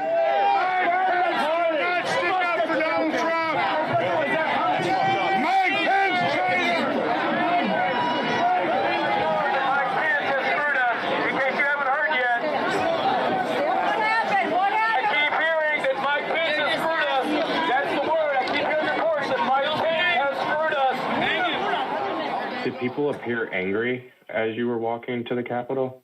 Yeah, a lot of people seem like they're very upset. Tell us some of the things they were saying, if you recall. Oh, they were saying all types. People were screaming all types of stuff. They were mad that Vice President Pence was going to accept the electorals. It was a little. If you could think it up, you were hearing it. I believe that Vice President Pence was going to certify the electoral votes or not certify them, but I guess that's just changed, correct? And it's a very big disappointment. I think there's several 100,000 people here that are very disappointed. President Trump did not try to calm his thousands of disappointed supporters. Instead, at almost the same moment violence was getting completely out of hand, Donald Trump sent his 224 tweet. The president said, Mike Pence didn't have the courage to do what should have been done to protect our country and our Constitution. Despite knowing the Capitol had been breached and the mob was in the building, President Trump called Mike Pence a coward and placed all the blame on him for not stopping the certification. He put a target on his own vice president's back. Mr. Pottinger and Ms. Matthews, when we ask you about your reaction to seeing the 224 tweet in real time, you both used the same imagery to describe it. President Trump was adding fuel to the fire. Mr. Pottinger, you made the decision to resign after seeing this tweet. Can you please tell us why? Yes. So that was pretty soon after or shortly before I'd gotten back to the White House. I'd come from off-site. I began to see for the first time those images on TV of the chaos that was unfolding at the Capitol. One of my aides handed me a sheet of paper that contained the tweet that you just read. I read it and was quite disturbed by it. I was disturbed and worried to see that the president was attacking Vice President Pence for doing his constitutional duty. So the tweet looked to me like the opposite of what we really needed at that moment, which was a de-escalation. And that's why I had said earlier that it looked like fuel being poured on the fire. So that was the moment that I decided that I was going to resign, that would be my last day at the White House. I simply didn't want to be associated with the events that were unfolding on the Capitol. Thank you. And Ms. Matthews, what was your reaction to the president's tweet about Vice President Pence? So it was obvious that the situation at the Capitol was violent and escalating quickly. And so I thought that the tweet about the vice president was the last thing that was needed in that moment. And I remember thinking that this was going to be bad for him to tweet this, because it was essentially him giving the green light to these people, telling them that what they were doing at the steps of the Capitol and entering the Capitol was okay, that they were justified in their anger. And he shouldn't have been doing that. He should have been telling these people to go home and to leave and to condemn the violence that we were seeing. And I'm someone who has worked with him. You know, I worked on the campaign, traveled all around the country, going to countless rallies with him. And I've seen the impact that his words have on his supporters. They truly latch on to every word and every tweet that he says. And so I think that in that moment, for him to tweet out the message about Mike Pence, it was him pouring gasoline on the fire and making it much worse. Thank you both. And let's watch what others also told us about their reactions to this tweet. I don't remember when exactly I heard about that tweet, but my reaction to it is that's a terrible tweet, and I disagreed with the sentiment, and I thought it was wrong. What was your reaction when you saw that tweet? Extremely unhelpful. Why?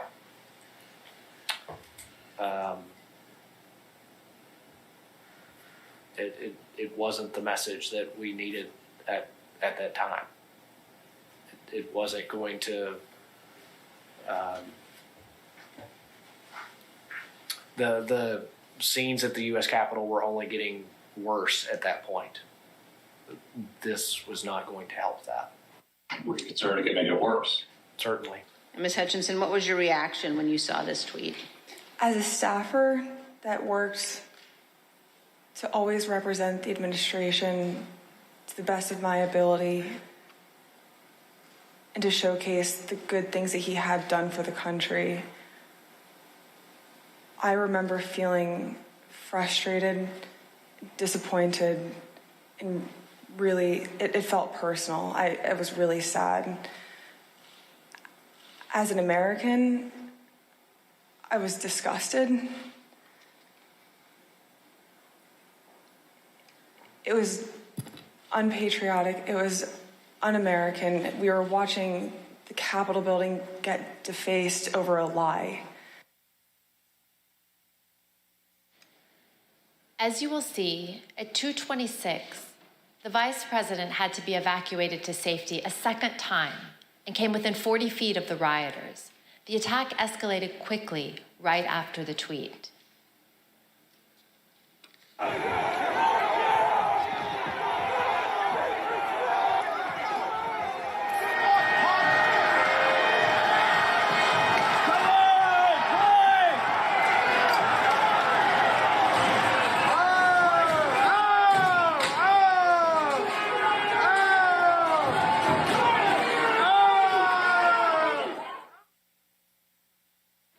During this chaos, what did President Trump do at that point? He went back to calling senators to try to further delay the electoral count.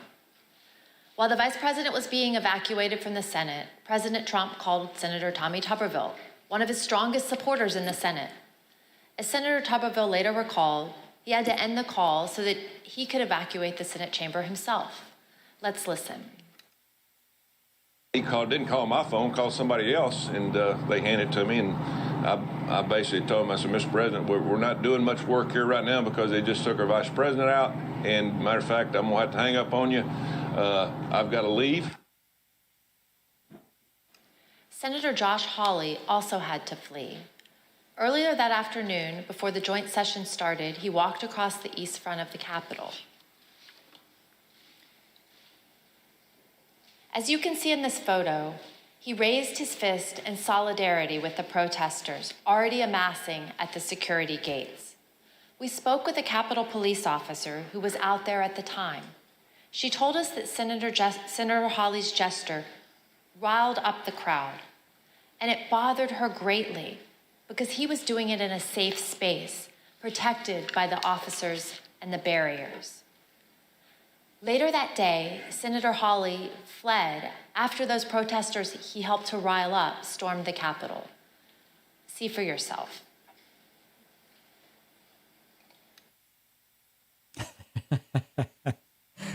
Oh, that's rich.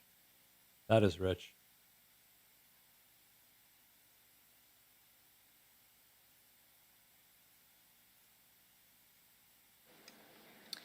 Think about what we've seen.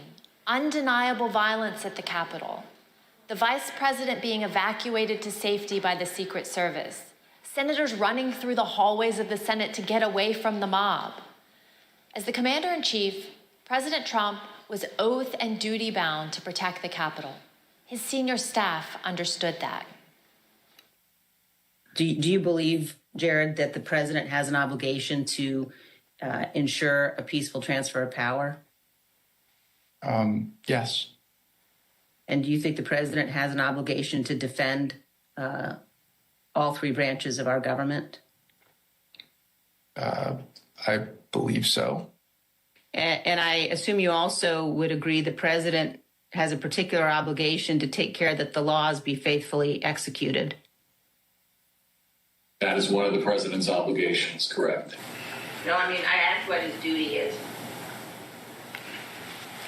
Well, I mean, there's a constitutional duty. What he has, he's the commander-in-chief. And that was that was my biggest issue with him as national security advisor. Rather than uphold his duty to the Constitution, President Trump allowed the mob to achieve the delay that he hoped would keep him in power. I reserve.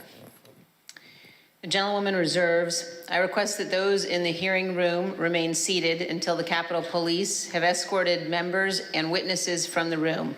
I now declare the committee in recess for a period of approximately 10 minutes. All right, so the committee now in recess, and I mean, listen, what have we learned so far? It's confirmation of things we already suspected, with more evidence and more corroboration. You know, Cassidy Hutchinson testified, and she was immediately accused, without any evidence that she was lying, she was accused of just making it all up. And yet we've got Pat Cipollone corroborating the things that she said, he said, and all of these things are all, it's confirmation that the witnesses have, by and large, been truthful where they remember. There were gaps in what Trump did, as is being pointed out in the chat, and we're filling in what those gaps were. What was happening during the 7-hour break in the call log and the 3-hour or 4-hour break in visitor log? Well, he was mostly watching Fox News with a rotating cast of characters coming by and saying, you should say something, you should do something, you should try to dissuade these people. And Donald Trump saying, no, I don't want to do that. That's essentially what it has been. And in that sense, it's relevant as it helps fill those gaps in.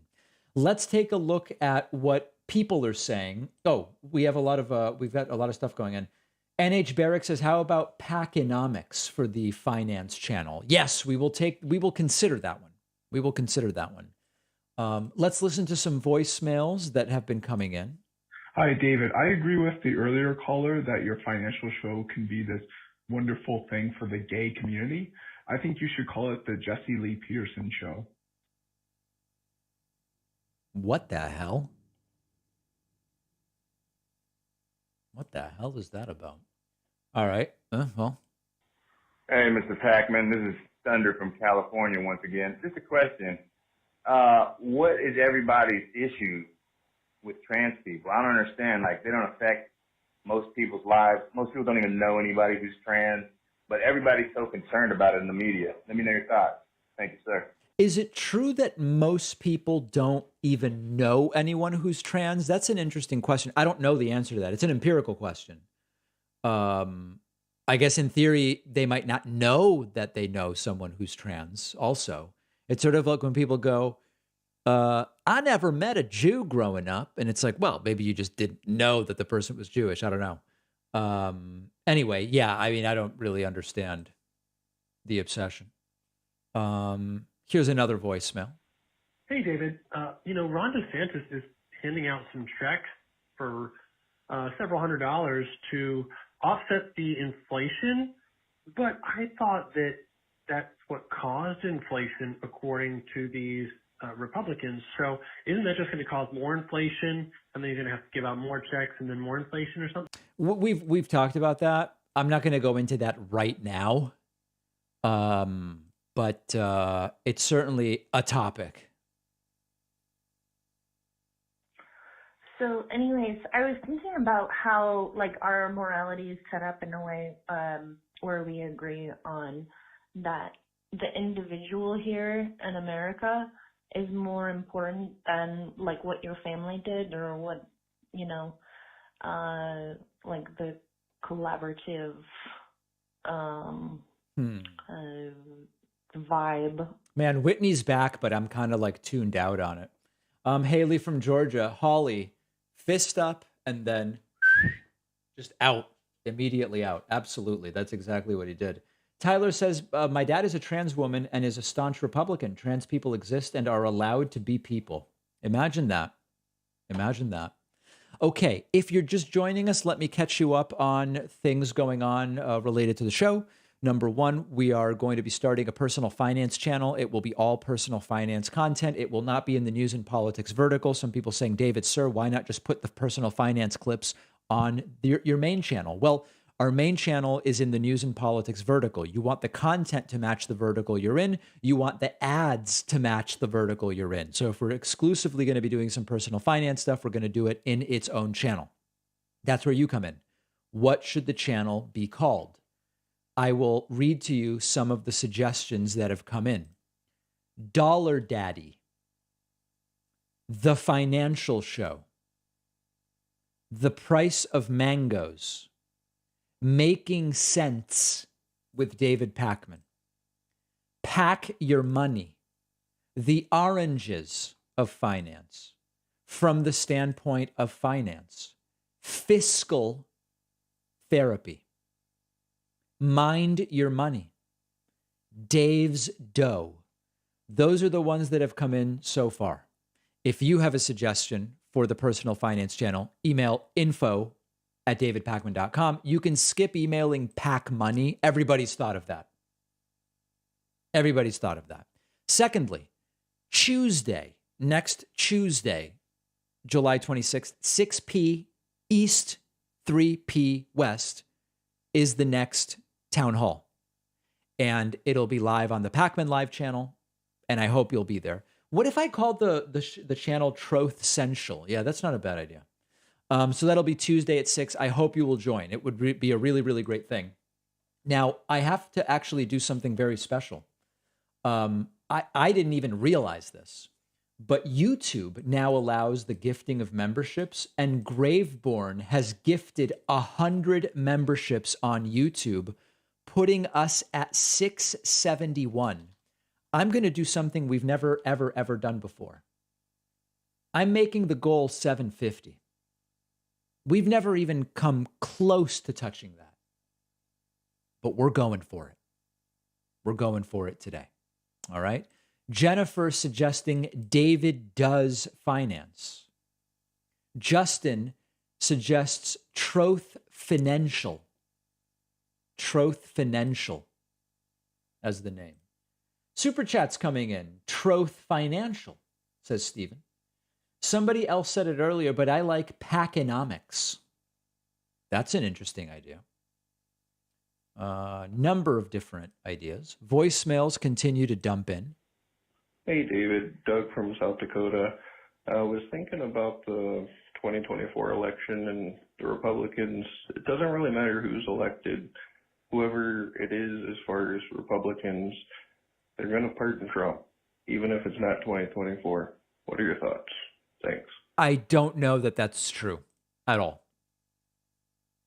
Do not know that that's true at all. Sean is suggesting Deepak-onomics. New here, do we know when Bannon will testify? In his trial or here? Either way, I don't know the answer, Nancy. I want to say thank you to Kevin Gouldy for gifting a subscription at joinpacman.com. If you are just joining us, if you're new here, or if you're just confused, we are primarily viewer supported. I would love for you to go to my website, joinpacman.com. You have a number of different memberships available, monthly and yearly. We also have coupon codes. One coupon code is indict. Should be obvious, the meaning, given what we're watching today. If you don't like that one, there's another coupon code, Obamna. That one is actually even more significant. Incredible stuff.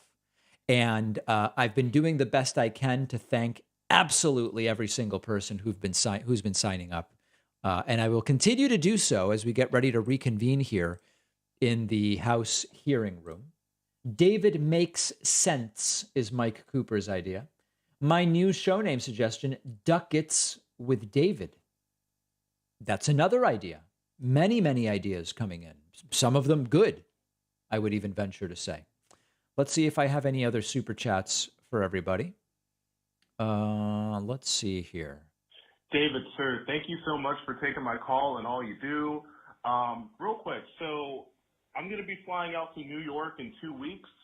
What is the best bagel order or bagel place to go to? And also, what is the best bagel order in your opinion? Again, thank you so much for taking my call. And yeah.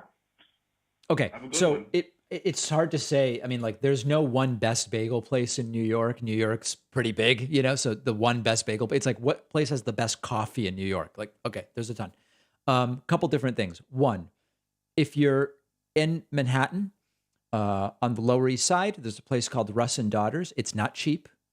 There will be a long line, but it's excellent if you like smoked fish. So it's really a critical experience. If you're kind of in a more, neighborhoody area, although everything's a neighborhood, I don't know, a more quaint area. If you are in the Boerum Hill area of Brooklyn, my stomping grounds, I would suggest Smith Street Bagels and also Court Street Bagels, different style bagels. And I think I like to typically judge a place by your sort of standard locks, right? Which is you've got your smoked salmon, cream cheese, plain, scallion cream cheese is fine. Chive cream cheese can be good. And nice slice of tomato, a little bit of red onion, pickled red onion, and capers if you like them. Drop a little bit of lemon juice on it. I'm not big on capers personally, but yeah, that's usually what I judge places by. But it's all up to you. That's the great thing about America. You get whatever you want, okay? How about a simple name? The Finance Show. Maybe. We are primarily confused. David, sir, I'm surprised the Republicans haven't blamed January 6th on Biden. Fair. What are the odds Trump runs again? I think very likely. Dave, regarding the stats on trans folks, a GLAAD report said 80% of people don't personally know a trans person. Critical for changing hearts and minds. All right, well, that is data, if it is accurate. David, sir, have you had Court Street Grocers? If so, what's your go-to choice of sandwich? I have not. I can't say I've had the pleasure. We are almost back. Erica sends a $20 super chat. The Dude says, have you seen the 2024 slogan for the cultists? Trump 24, the Revenge Tour. I have not seen that. How about Dave's 2 cents? Not a bad idea. Thanks to Terry Schwerin, who has just gifted a subscription at joinpacman.com. Over on Twitch, nothing happening on Twitch. We do have a new leader for lifetime gifted subs. It is Skittle Stew with 589 gifted subscriptions. An incredible number, an incredible accomplishment, I must say. Other voicemails. Let's see if we can sneak them in. Hey, David. If Donald Trump was indicted by the Department of Justice, then the trial, as far as I know, wouldn't be televised because there's no cameras allowed. Do you know if there's any way to allow cameras in? Because I feel like that would be... Yeah, basically up to the judge. And I don't remember the rules on... Do federal cases never have cameras in the courtroom? I'm trying to remember if that's a thing. I'm sure someone in the audience would know that. Are there never cameras in federal courthouses? I remember this was an issue with a couple trials we've talked about, like Michael Cohen's, I think. People are saying that that's correct. No cameras in federal courthouses. Pacman Payola. I like that one. That's a good one. Thanks to David King for signing up at joinpacman.com, as well as Randy England, new members 674 and 675. Guys, we've never had a number like this ever. Sir, if you're looking for a financial expert, I know of a Florida billionaire with ties to New York. That's an interesting guest. Deepak, there's a competitive Dem primary in Manhattan with 2 Dem dinosaurs and change candidate Suraj Patel. Okay, I will look into that. I'm not following any local races right now. Let's listen. A dais. Of course, the chair, Benny Thompson, out with a positive COVID diagnosis. We heard him give a statement at the beginning. Vice Chair Liz Cheney has gavelled them in. Order. I now recognize the gentleman from Illinois. Actually, let's do the PBS feed. As the gentleman from Illinois. We left at the recess just after President Trump's 224 tweet attacking the vice president. By this time, the president had been in his dining room for an hour. I want you to just think of what you would have done if you were in his shoes and had the power to end the violence. You would have immediately and forcefully told the rioters to stop and leave. Like, stop and leave. Done. As you heard, that's exactly what his senior staff had been urging him to do. But he resisted, and he kept resisting for another almost 2 hours. In the meantime, all the president did was post 2 tweets. One at 2:38 and the other at 3:13. One said, quote, "Stay peaceful." The other said, quote, "Remain peaceful." But the president already knew that the mob was attacking the police and had invaded the Capitol. Neither tweet condemned the violence or told the mob to leave the Capitol and disperse. To appreciate how obvious it was that President Trump was not meeting this moment, it's helpful to look at the real-time reactions of his own son, Don Jr., to the first tweet, captured in a series of text messages with Mark Meadows. Right. I'll warn the audience that these messages contain some strong language. As you can see, Don Jr. first texted Mr. Meadows at 2:53. He wrote, "He's got to condemn this shit ASAP. The Capitol Police tweet is not enough." Mr. Meadows replied, "I am pushing it hard. I agree." Don Jr. responded, "This is one you go to the mattresses on. They will try to fuck his entire legacy if it gets worse." Here's what Don Jr. told us he meant by go to the mattresses. Oh, here we go. 258, when you say that that Mr. Meadows needs to go to the mattresses on this issue, when you say go to the mattresses, what does that mean? Isn't it go to the mat? It's just a reference for going all in. I think it's a Godfather reference. Oh, my God. Sean Hannity agreed, and he also turned to Mark Meadows for help after the president's second tweet. As you can see, Mr. Hannity texted at 3:31 to say Trump needed to deliver a statement to the nation telling the rioters to leave the Capitol. Mr. Meadows responded that he was, quote, on it. Don Jr. and Sean Hannity were not the only ones who implored Mr. Meadows to get the president to speak to the nation and tell the mob to leave, to go home. Go home. Throughout the attack, Mr. Meadows received texts from Republican members of Congress, from current and former Trump administration officials, from media personalities, and from it is mattresses. Fair. Okay. President Trump's staff. They knew President Trump had to speak publicly to get the mob to stop. Let's look at just a few of these text messages. Fox News personality Laura Ingraham said, "The president needs to tell the people in the Capitol to go home. Former Chief of Staff Mick Mulvaney urged Mark, he needs to stop this now. Fox News personality Brian Kilmeade said, please get him on TV, destroying everything that you guys have accomplished. When we interviewed White House counsel Pat Cipollone, he told us that he knew the president's 2 tweets were not enough. Let's listen to what he said. Genius, huh? I think the question is, did you believe that the tweets were not anything about your advice to the president? No, I believe more needed to be done. Okay. I believed that a public statement needed to be made. When you talk about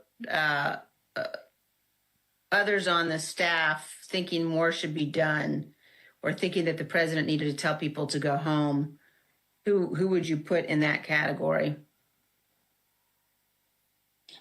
Well, I would put Pat Philbin, Eric Hirschman,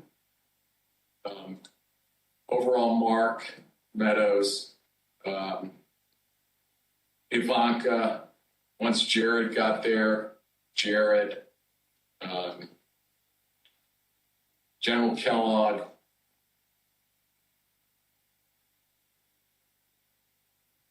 I'm probably missing some, but those Kaylee, I think, was there, but I don't. Dan Scavino.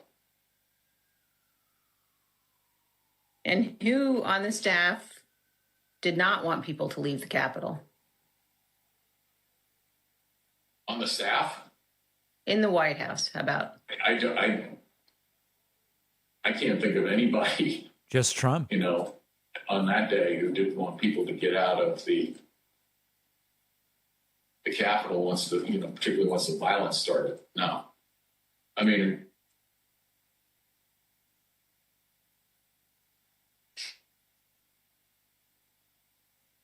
What about the president? Yeah. she said the staff. So I answered. No, I said in the White House. Oh, I'm sorry. I apologize. I thought you said who else on the staff.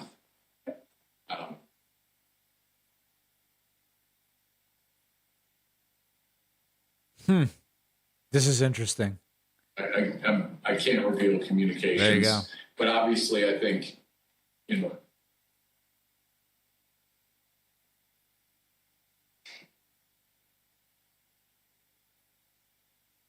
yeah. Yep. Let's pause on that last statement. Although Pat Cipollone is being careful about executive privilege, there really is no ambiguity about what he said. Almost everybody wanted President Trump to instruct the mob to disperse. President Trump refused. To understand how inadequate the president's tweets were, let's examine his 238 tweet in more detail. For context, here's what was happening at that time. They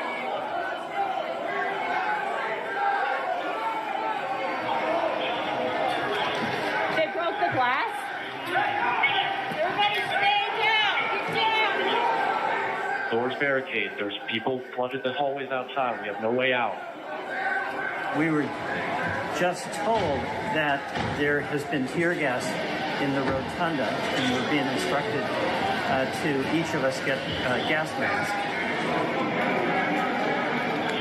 We went from a peaceful protest, and this is a very dangerous situation right now, that there are, I'm being told, these protesters on the inside are around both chambers, and there is now tear gas inside the Capitol Rotunda. In fact, members locked in the House are being instructed to put on masks. Ms. Matthews, after President Trump's tweet about Vice President Pence, you told us you spoke to, immediately, you spoke to Kaylee McEnany. What did you tell her, and where did she go afterwards? After the tweet about the vice president, I found Kaylee and told her that I thought the president needed to immediately send out a tweet that condemned the violence that we were seeing, and that there needed to be a call to action to tell these people to leave the Capitol. And she agreed and walked over to the Oval dining room to find the president. We interviewed Ms. McEnany and others who were in the dining room with the president, urging him to put out a statement. Ms. Matthews, Ms. McEnany told us she came right back to the press office after meeting with the president about this particular tweet. What did she tell you about what happened in that dining room? When she got back, she told me that a tweet had been sent out, and I told her that I thought the tweet did not go far enough, that I thought there needed to be a call to action and he needed to condemn the violence. And we were in a room full of people, but people weren't paying attention. And so she looked directly at me and in a hushed tone shared with me that the president did not want to include any sort of mention of peace in that tweet, and that it took some convincing on their part, those who were in the room. And she said that there was a back and forth going over different phrases to find something that he was comfortable with. And it wasn't until Ivanka Trump suggested the phrase, "stay peaceful," that he finally agreed to include it. The president resisted writing "stay peaceful" in a tweet. He told Mark Meadows that the rioters were doing what they should be doing, and the rioters understood they were doing what President Trump wanted them to do. President Trump's message was heard clearly by Stop the Steal organizer Ali Alexander. At 2:38, he told another organizer, quote, "POTUS is not ignorant of what his words would do." Rioters storming the Capitol also heard President Trump's message. In this video, you'll see surveillance footage from the rotunda that shows a group of Oath Keepers, including Jessica Watkins, who's been charged with seditious conspiracy. You'll hear her walkie-talkie communications with others as they share intelligence and communicate about President Trump's 2:38 tweet in real time. Again, we warn the audience that this clip also contains strong language. Interesting. CNN just said that they evacuated all members of Congress into a safety room. There's no safe place in the United States for any of these motherfuckers right now, let me tell you. I hope they understand that we are not joking around. Military Principle 105. Military Principle 105. Cave means grave. Trump just tweeted, "Please support our Capitol Police. They are on our side. Do not harm them." That's saying a lot by what he didn't say. He didn't say not to do anything to the congressman. Well, he did not ask them to stand down. He just said, stand by the Capitol Police. They are on our side, and they are good people. So it's getting real down there. I got it on TV, and it's looking pretty friggin' radical to me. CNN said that Trump has egged this on, that he is egging it on, and that he is watching the country burn 2 weeks before he leaves office. True. He is not leaving office. I don't give a shit what they say. We are in the mezzanine. We are in the main dome right now. We are rocking it. They're throwing grenades. They're freaking shooting people with paintballs, but we're in here. Be safe, be safe. God bless and Godspeed, and keep going. Get it, Jess. Do your shit. This is what we fucking lived up for. Wow. Everything we fucking trained for. Training. Took over the Capitol. Overran the Capitol. We're in the fucking Capitol, bro. Arrest them all. We've now seen how President Trump's supporters reacted to his tweets. Mr. Pottinger, you told us that you consider the tweets sent to this point to be, quote, wholly inadequate given the urgency of the crisis. What, in your view, would have been needed? Yeah, it was insufficient. I think what you could count me among those who was hoping to see an unequivocal, strong statement clearing out the Capitol, telling people to stand down, leave, go home. I think that's what we were hoping for. So something a lot more kind of definitive and not ambiguous, because he has that power over his folks. Ms. Matthews, you told us about a colleague who said during the attack that the president should not condemn the violence. Can you please tell us about that moment and your reaction? Yes, so a conversation started in the press office after the president sent out those 2 tweets that I deemed were insufficient. And a colleague suggested that the president shouldn't condemn the violence because they thought it would be, quote, handing a win to the media if he were to condemn his supporters. And I disagreed. I thought that we should condemn the violence and condemn it unequivocally. And I thought that he needed to include a call to action and to tell these people to go home.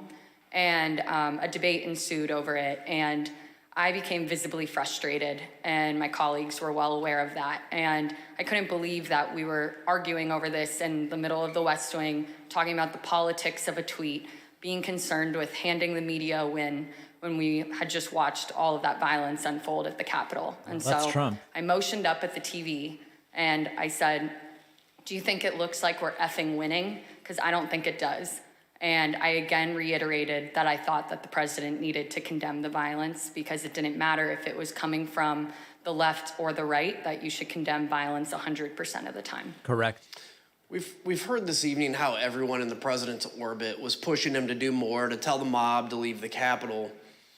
One of those people was Republican leader Kevin McCarthy.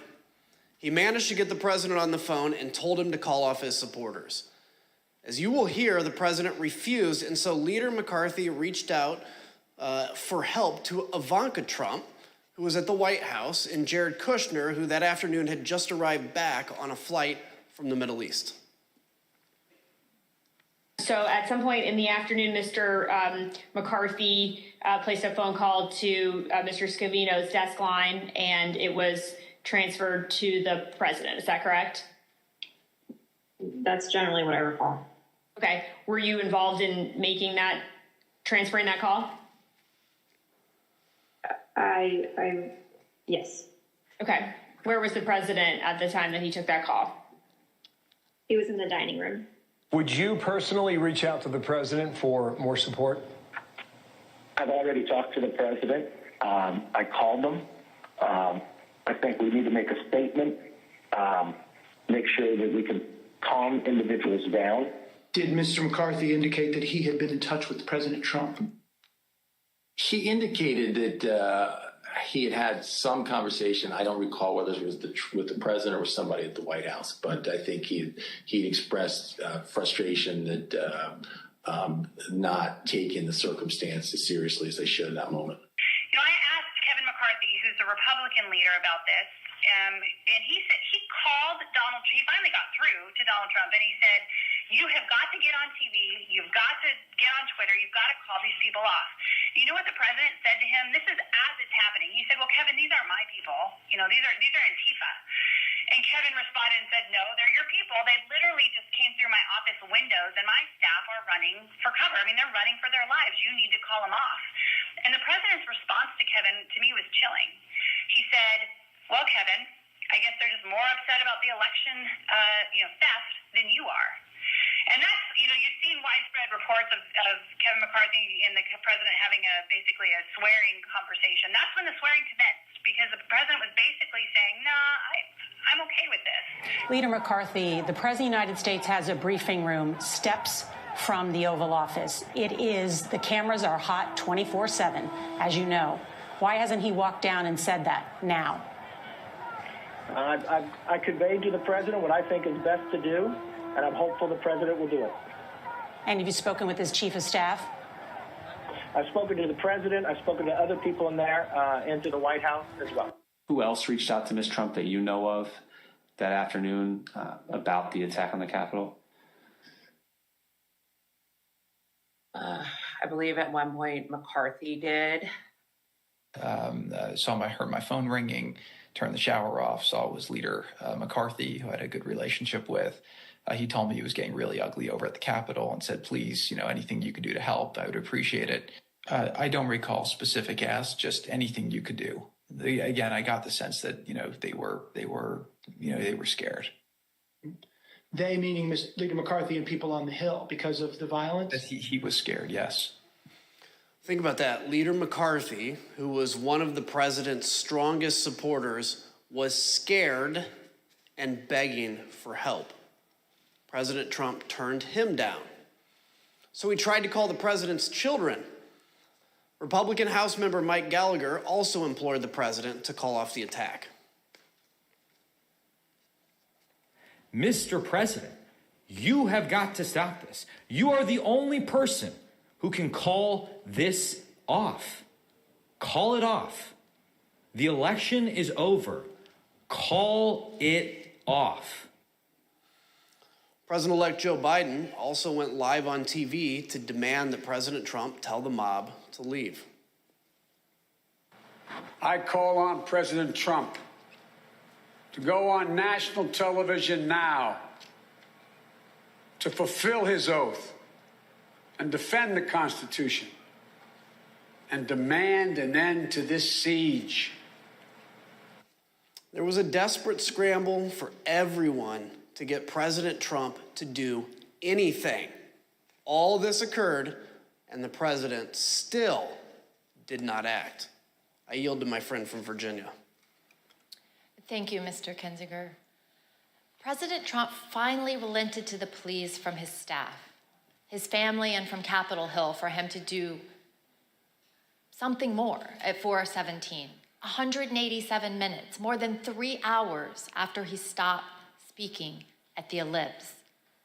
After he stopped speaking to a mob that he had sent armed to the Capitol.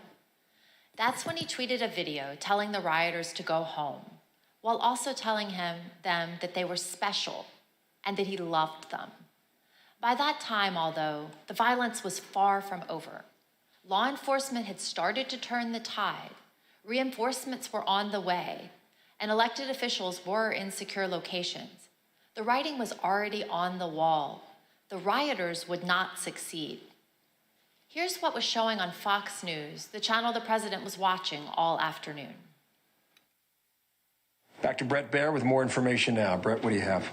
Yeah, our Pentagon team, Jen Griffin, Lucas Tomlinson, confirming the Defense Department has now mobilized the entire D.C. National Guard, 1,800 troops. Take several hours, as I was mentioning before, to get them up and running. The Army Secretary Ron McCarthy is setting up a headquarters at the FBI. You just heard from David Spunt that the FBI is also sending troops to the Capitol.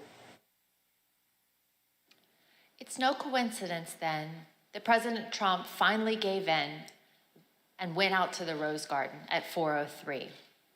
His staff had prepared a script for him to read, but he refused to use it. As you can see on the screen, you can see the script is stamped "President has seen." The script said, quote, "I'm asking you to leave the Capital Region now and go home in a peaceful way." The president was urged to stick to this script, but he spoke off the cuff. Eric Hirschman and Nick Luna went with the president to film the message in the Rose Garden. Here we go. Let's hear what they had to say and see the never-before-seen raw footage of the president recording this video message. This I have to see. Ultimately, these remarks that we're looking at here in Exhibit 25 were not the remarks that the president delivered in the Rose Garden. Do you know why the president decided not to use these? I don't know, sir. No, I do not know why. Did the president use any written remarks to your knowledge, or did he just go off the cuff? To my knowledge, it was off the cuff, sir. Good, Chase. When you're ready, sir.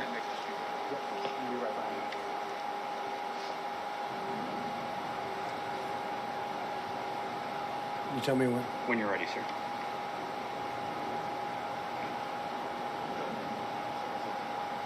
Who's behind me? He's gone around. We're all clear now. I know your pain. I know you're hurt. We had a election. Let me see. I know your pain. I know you're hurt. We had an election that was stolen from us. It was a landslide election, and everyone knows it, especially the other side. But you have to go home now. We have to have peace. We have to have law and order. We have to respect our great people in law and order. We don't want anybody hurt. It's a very tough period of time. There's never been a time like this where such a thing happened, where they could take it away from all of us, from me, from you, from our country. This was a fraudulent election, but we can't play into the hands of these people. We have to have peace. So go home. We love you. You're very special. You've seen what happens. You see the way others are treated that are so bad and so evil. I know how you feel. but go home and go home in peace. When I got there, basically the president just had finished filming the video, and I think he was basically retiring for the day. Was there any discussion about the president releasing a second video that day? Not that I recall. When he finished his video, I think everyone was like, day's over. And people were pretty drained. Were pretty what? Drained. But we say day over, I mean, there were still people in the Capitol at that point, weren't there?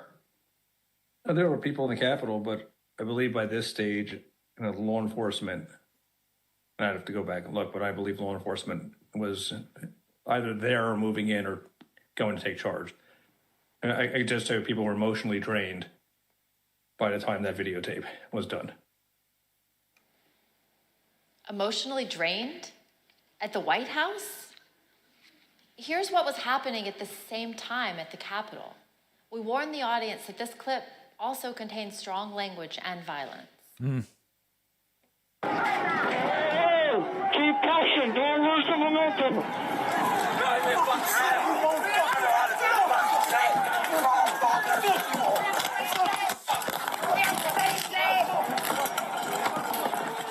Another officer unconscious. The terrorist. What terrorist? Everybody, we need gas masks. We need weapons. We need strong, angry patriots to help our boys. They don't want to leave. Patriots.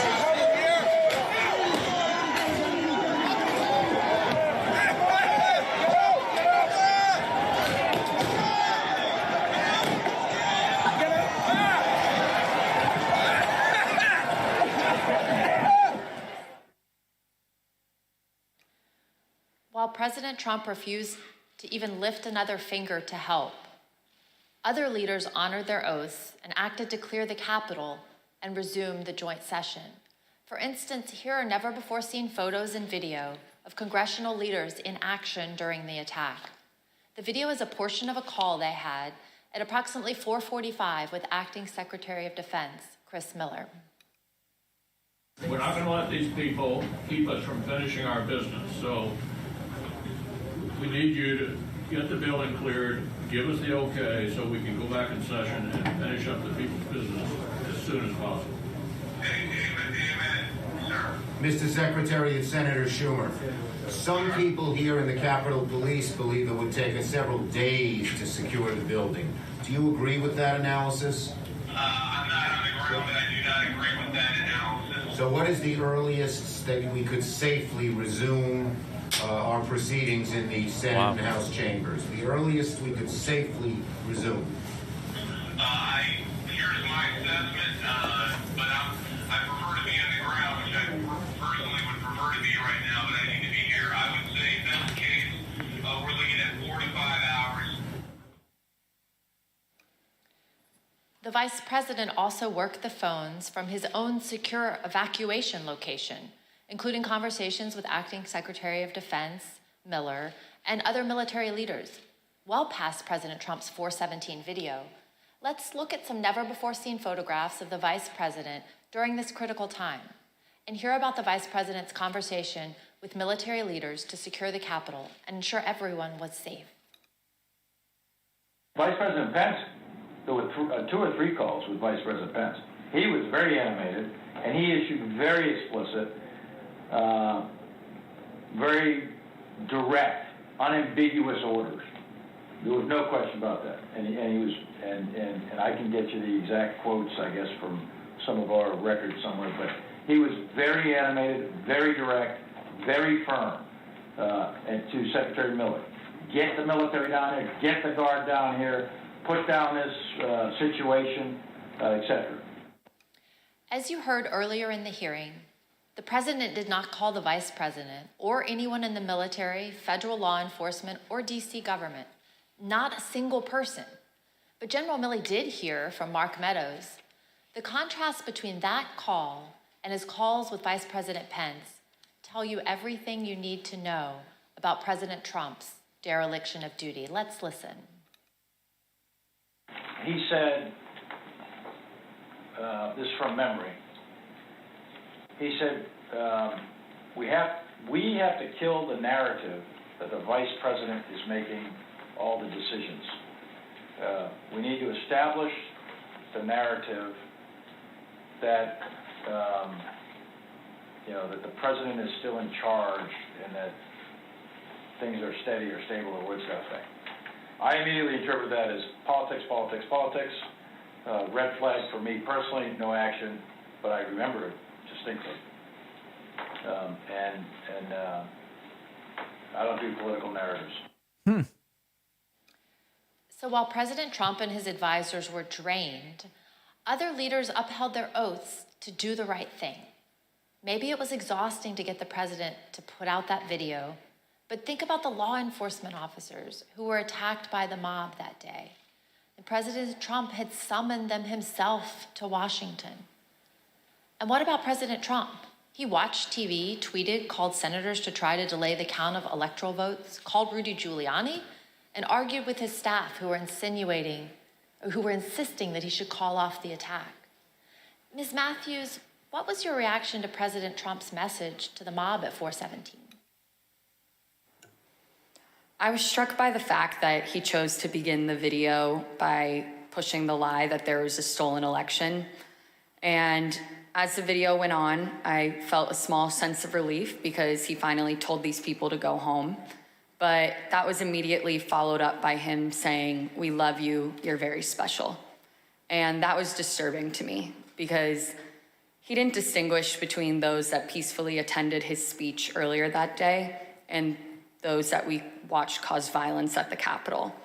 Instead, he told the people who we had just watched storm our nation's Capitol with the intent on overthrowing our democracy, violently attack police officers, and chant heinous things like "Hang Mike Pence, we love you, you're very special." And as a spokesperson for him, I knew that I would be asked to defend that. And to me, his refusal to act and call off the mob that day and his refusal to condemn the violence was indefensible. And so I knew that I would be resigning that evening. And so I finished out the workday, went home and called my loved ones to tell them of my decision, and resigned that evening. Thank you.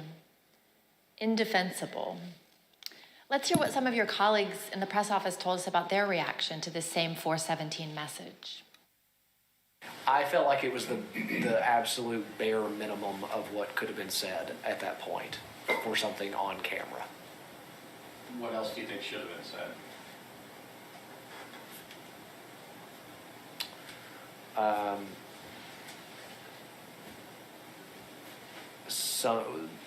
A more forceful dismissal of the violence, a more forceful command to go home, a more forceful respect for law enforcement, even a comparison to the respect that we have given law enforcement as it relates to what was done to them in the prior summer. And I thought it was important that an acknowledgement be given to the U.S. Capitol building itself, what it's a symbol of, what it means, not only to the people that work there, but to the American people generally, and the work of Congress that by law needed to be conducted that day. Do you wish, in hindsight, that the president had asked the protesters to leave the Capitol earlier than he ended up asking them to do that? Of course. I would love if the go-home message would have happened earlier in the day. The president's words matter. We know that many of the rioters were listening to President Trump. We heard from one last week, Stephen Ayers. Let's listen to what he had to say about the 417 message from the president and see how rioters reacted to the president's message in real time. Well, when we were there, as soon as that come out, everybody started talking about it, and it seemed like it started to disperse, some of the crowd. I'm here delivering the president's message. Donald Trump has asked everybody to go home. That's our order.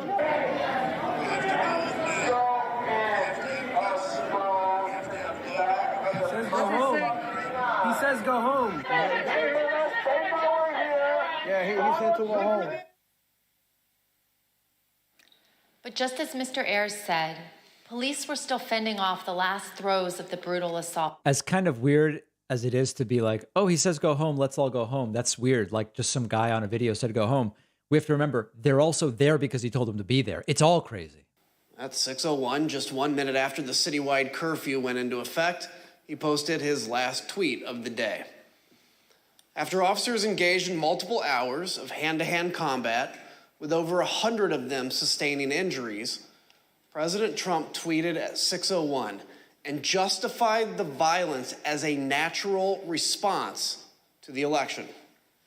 He said, quote, "These are the things and events that happen when a sacred landslide victory is so unceremoniously, viciously stripped away from great patriots who have been badly, unfairly treated for so long. Go home with love and peace. Remember this day forever." He called the mob great patriots. He told people to remember the day forever. Like he it's a good showed day. absolutely no remorse.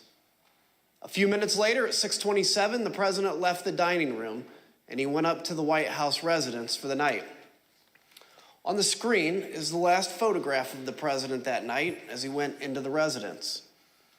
As he was gathering his things in the dining room to leave, President Trump reflected on the day's events with a White House employee. This was the same employee who had met President Trump in the Oval Office after he returned from the ellipse. President Trump said nothing to the employee about the attack. He said only, quote, "Mike Pence let me down." Ms. Matthews, what was your reaction to President Trump's 6:01 tweet? At that point, I had already made the decision to resign, and this tweet just further cemented my decision.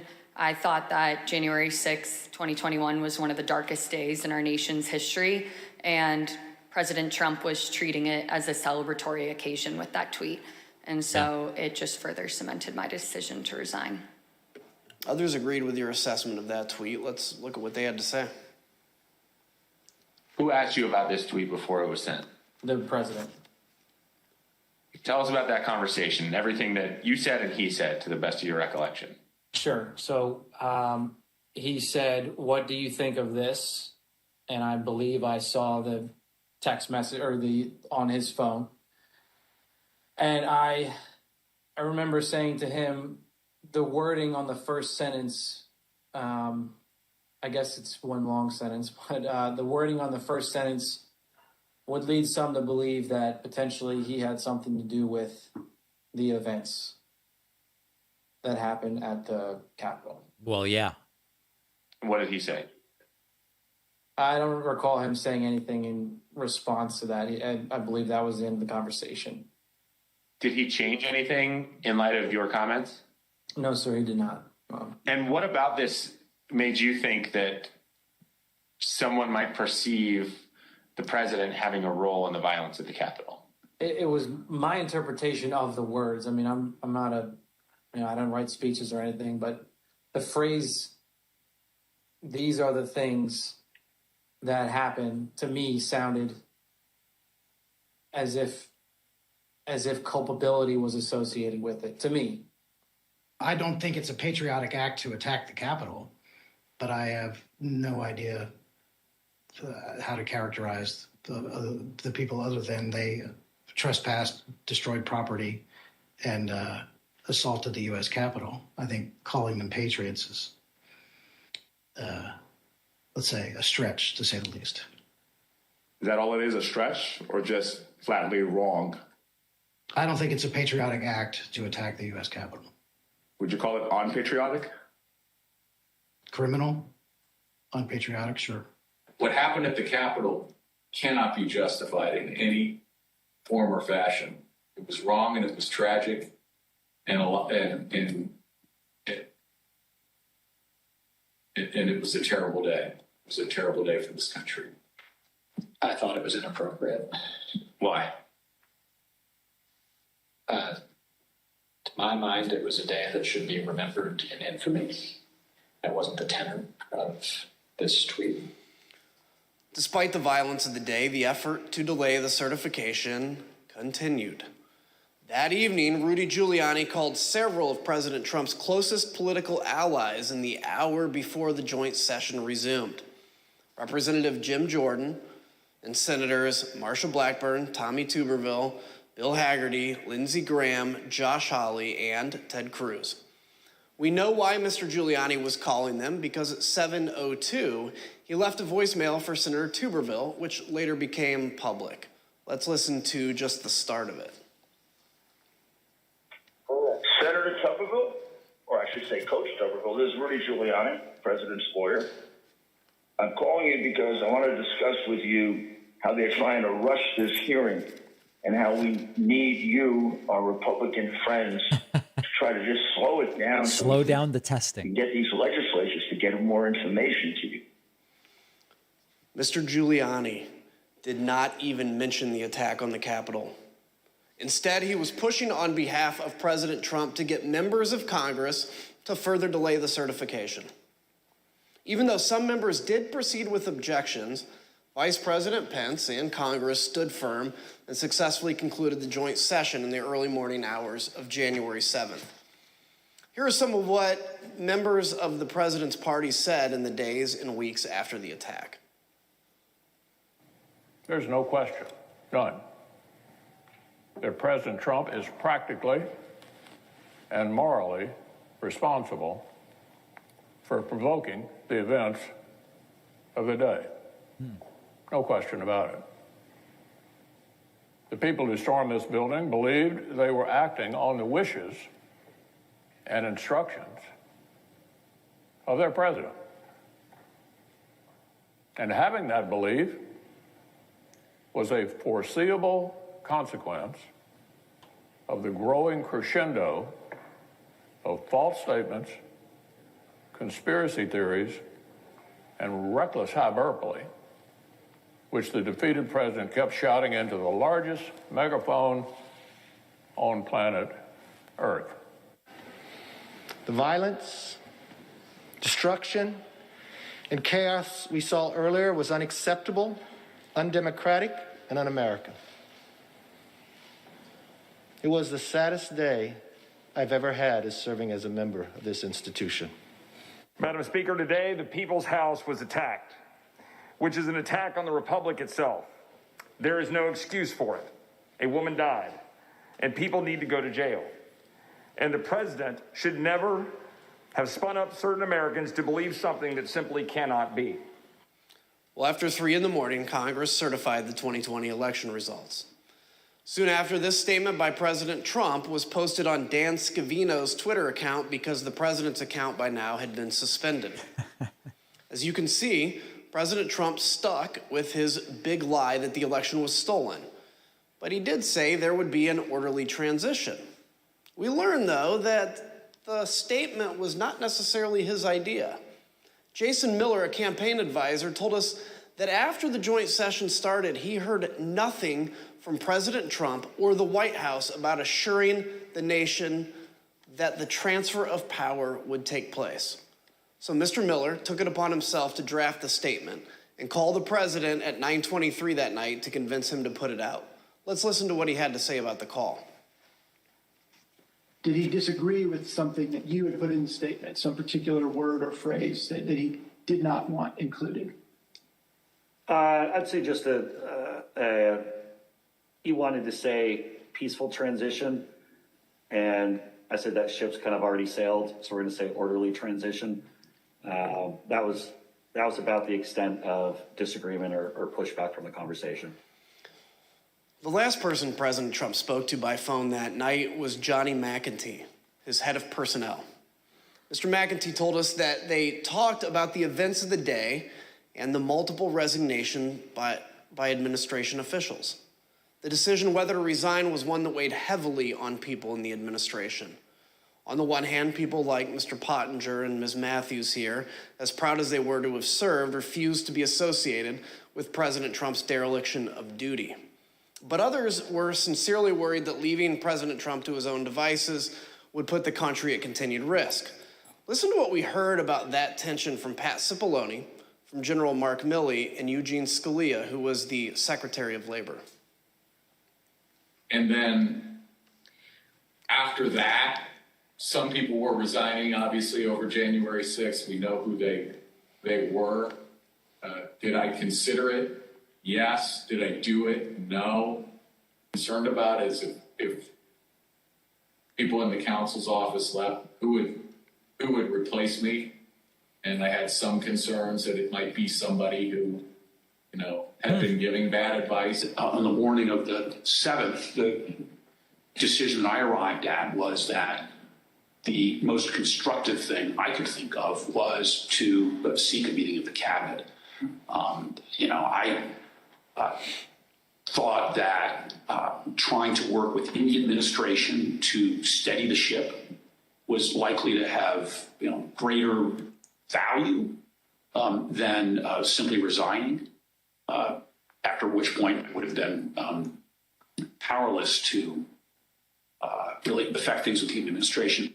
Gene thought that there should be a cabinet meeting. Do you know why Mark thought it would not be? I don't remember why. I think it probably had something to do with Mark's view of how the president might react and that but things like that. Now, there was a couple of the calls where, Meadows and or Pompeo, but more Meadows, how's the president doing? Like Pompeo might say, how's the president doing? And Meadows would say, well, he's in a really dark place. Like here's one, for example, on the 7th of January. So this is the day after, right? POTUS is very emotional and in a bad place. Meadows. As you heard, Secretary Scalia wanted President Trump to convene a cabinet meeting. He put his request in a memo to the president, and here's what it said. You can see that Secretary Scalia recommended that the president, quote, no longer publicly question the election results. After Wednesday, no one can deny this is harmful. Yeah. Secretary Scalia also highlighted the importance of the public knowing the president would invoke his cabinet in decision-making and not, quote, certain private individuals. Though Secretary Scalia did not say it, he was referring to Rudy Giuliani and the rest of the so-called clown car working with President Trump to try to overturn the election. Secretary Scalia understood that the president needed to do more to reassure the public about the last few weeks of the Trump administration. Mr. Pottinger, when you made the decision to resign, did you walk out of the White House immediately?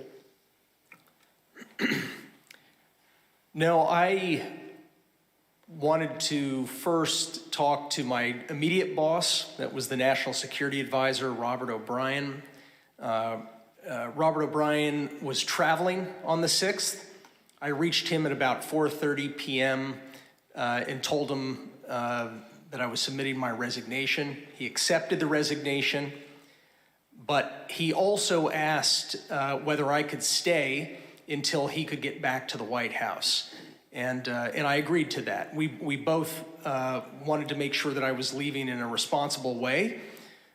We still have foreign adversaries to worry about, hackers, terrorists, nation states. I did not want to leave my chair empty, given that I was the top national security staffer in the White House. So I ended up staying at my desk through the night. When Robert O'Brien arrived back at the White House the next morning, the morning of the 7th, I debriefed with him and left for the last time. So you and I both share a passion for national security of our country. Can you share with me, what's your view on how January 6th impacted our national security? Well, when you have a presidential transition, even under the best circumstances, it's a time of vulnerability. It's a time of vulnerability. And when you have a contested election, I was certainly concerned that some of our adversaries would be tempted to probe or test U.S. resolve. As an example, in late December, the Iranian government attacked the U.S. Embassy in Baghdad. They did that using some of their terrorist proxies. President Trump did handle that. He sent a very clear warning to the Ayatollah and his regime, which I think had a useful effect. I think that we would have handled other threats of that nature, and luckily no other threats materialized before the inauguration on the 20th. But our national security was harmed in a different way by the 6th of January, and that is that it, I think it emboldened our enemies by helping give them ammunition to feed a narrative that our system of government doesn't work, that the United States is in decline. China, the Putin regime in Russia, Tehran, they're fond of pushing those kinds of narratives. And by the way, they're wrong. We've been hearing for the entirety of U.S. history from kings and despots that the United States is in decline, and those kings and despots have been proven wrong every single time. But nonetheless, January 6th helped feed a perception that I think emboldens our adversaries. The other part I think is simply our allies. I heard from a lot of friends in Europe, in Asia, allies, close friends, and supporters of the United States that they were concerned about the health of our democracy. And so I think it's incumbent upon us to put their minds at ease, to put our own hearts at ease by investigating what happened on the 6th and making sure that it never happens again. Look, I've always said democracies are not defined by bad days. They're defined by how they recover from those bad days. And that's what we're doing here, is to bring accountability to that so we can actually come back even stronger than when we went into January 6th. Ms. Matthews, as you left the White House for the last time that night, January 6th, what did you think Americans needed to hear from President Trump? I think that the American people needed to hear and see him publicly commit to a peaceful or at least orderly transition of power. In the aftermath of the Capitol attack, it wasn't just enough for us to ask him to condemn the violence. He needed to agree that he would peacefully transfer power over to the incoming administration, because that's one of our fundamentals and what it means to live in a democracy. And so that evening when I resigned, the resignation statement that I drafted, I referenced this and I said our nation needs a peaceful transfer of power, in hopes that it would put some sort of public pressure on the White House and President Trump to publicly agree to an orderly transition. Thank you. I yield to my friend from Virginia. Thank you, Mr. Kinzinger. The staff who remained at the White House on the morning of January 7th. All right, folks, that's going to do it for me. I did not realize it was going to go this long, and it's time for baby duty. That's D-U-T-Y, by the way. I want to make sure everybody's clear on that. Thank you for joining me. Tons of other streams that you can watch, and we will debrief from all of it tomorrow. All right, thank you for joining me. See everybody very, very soon.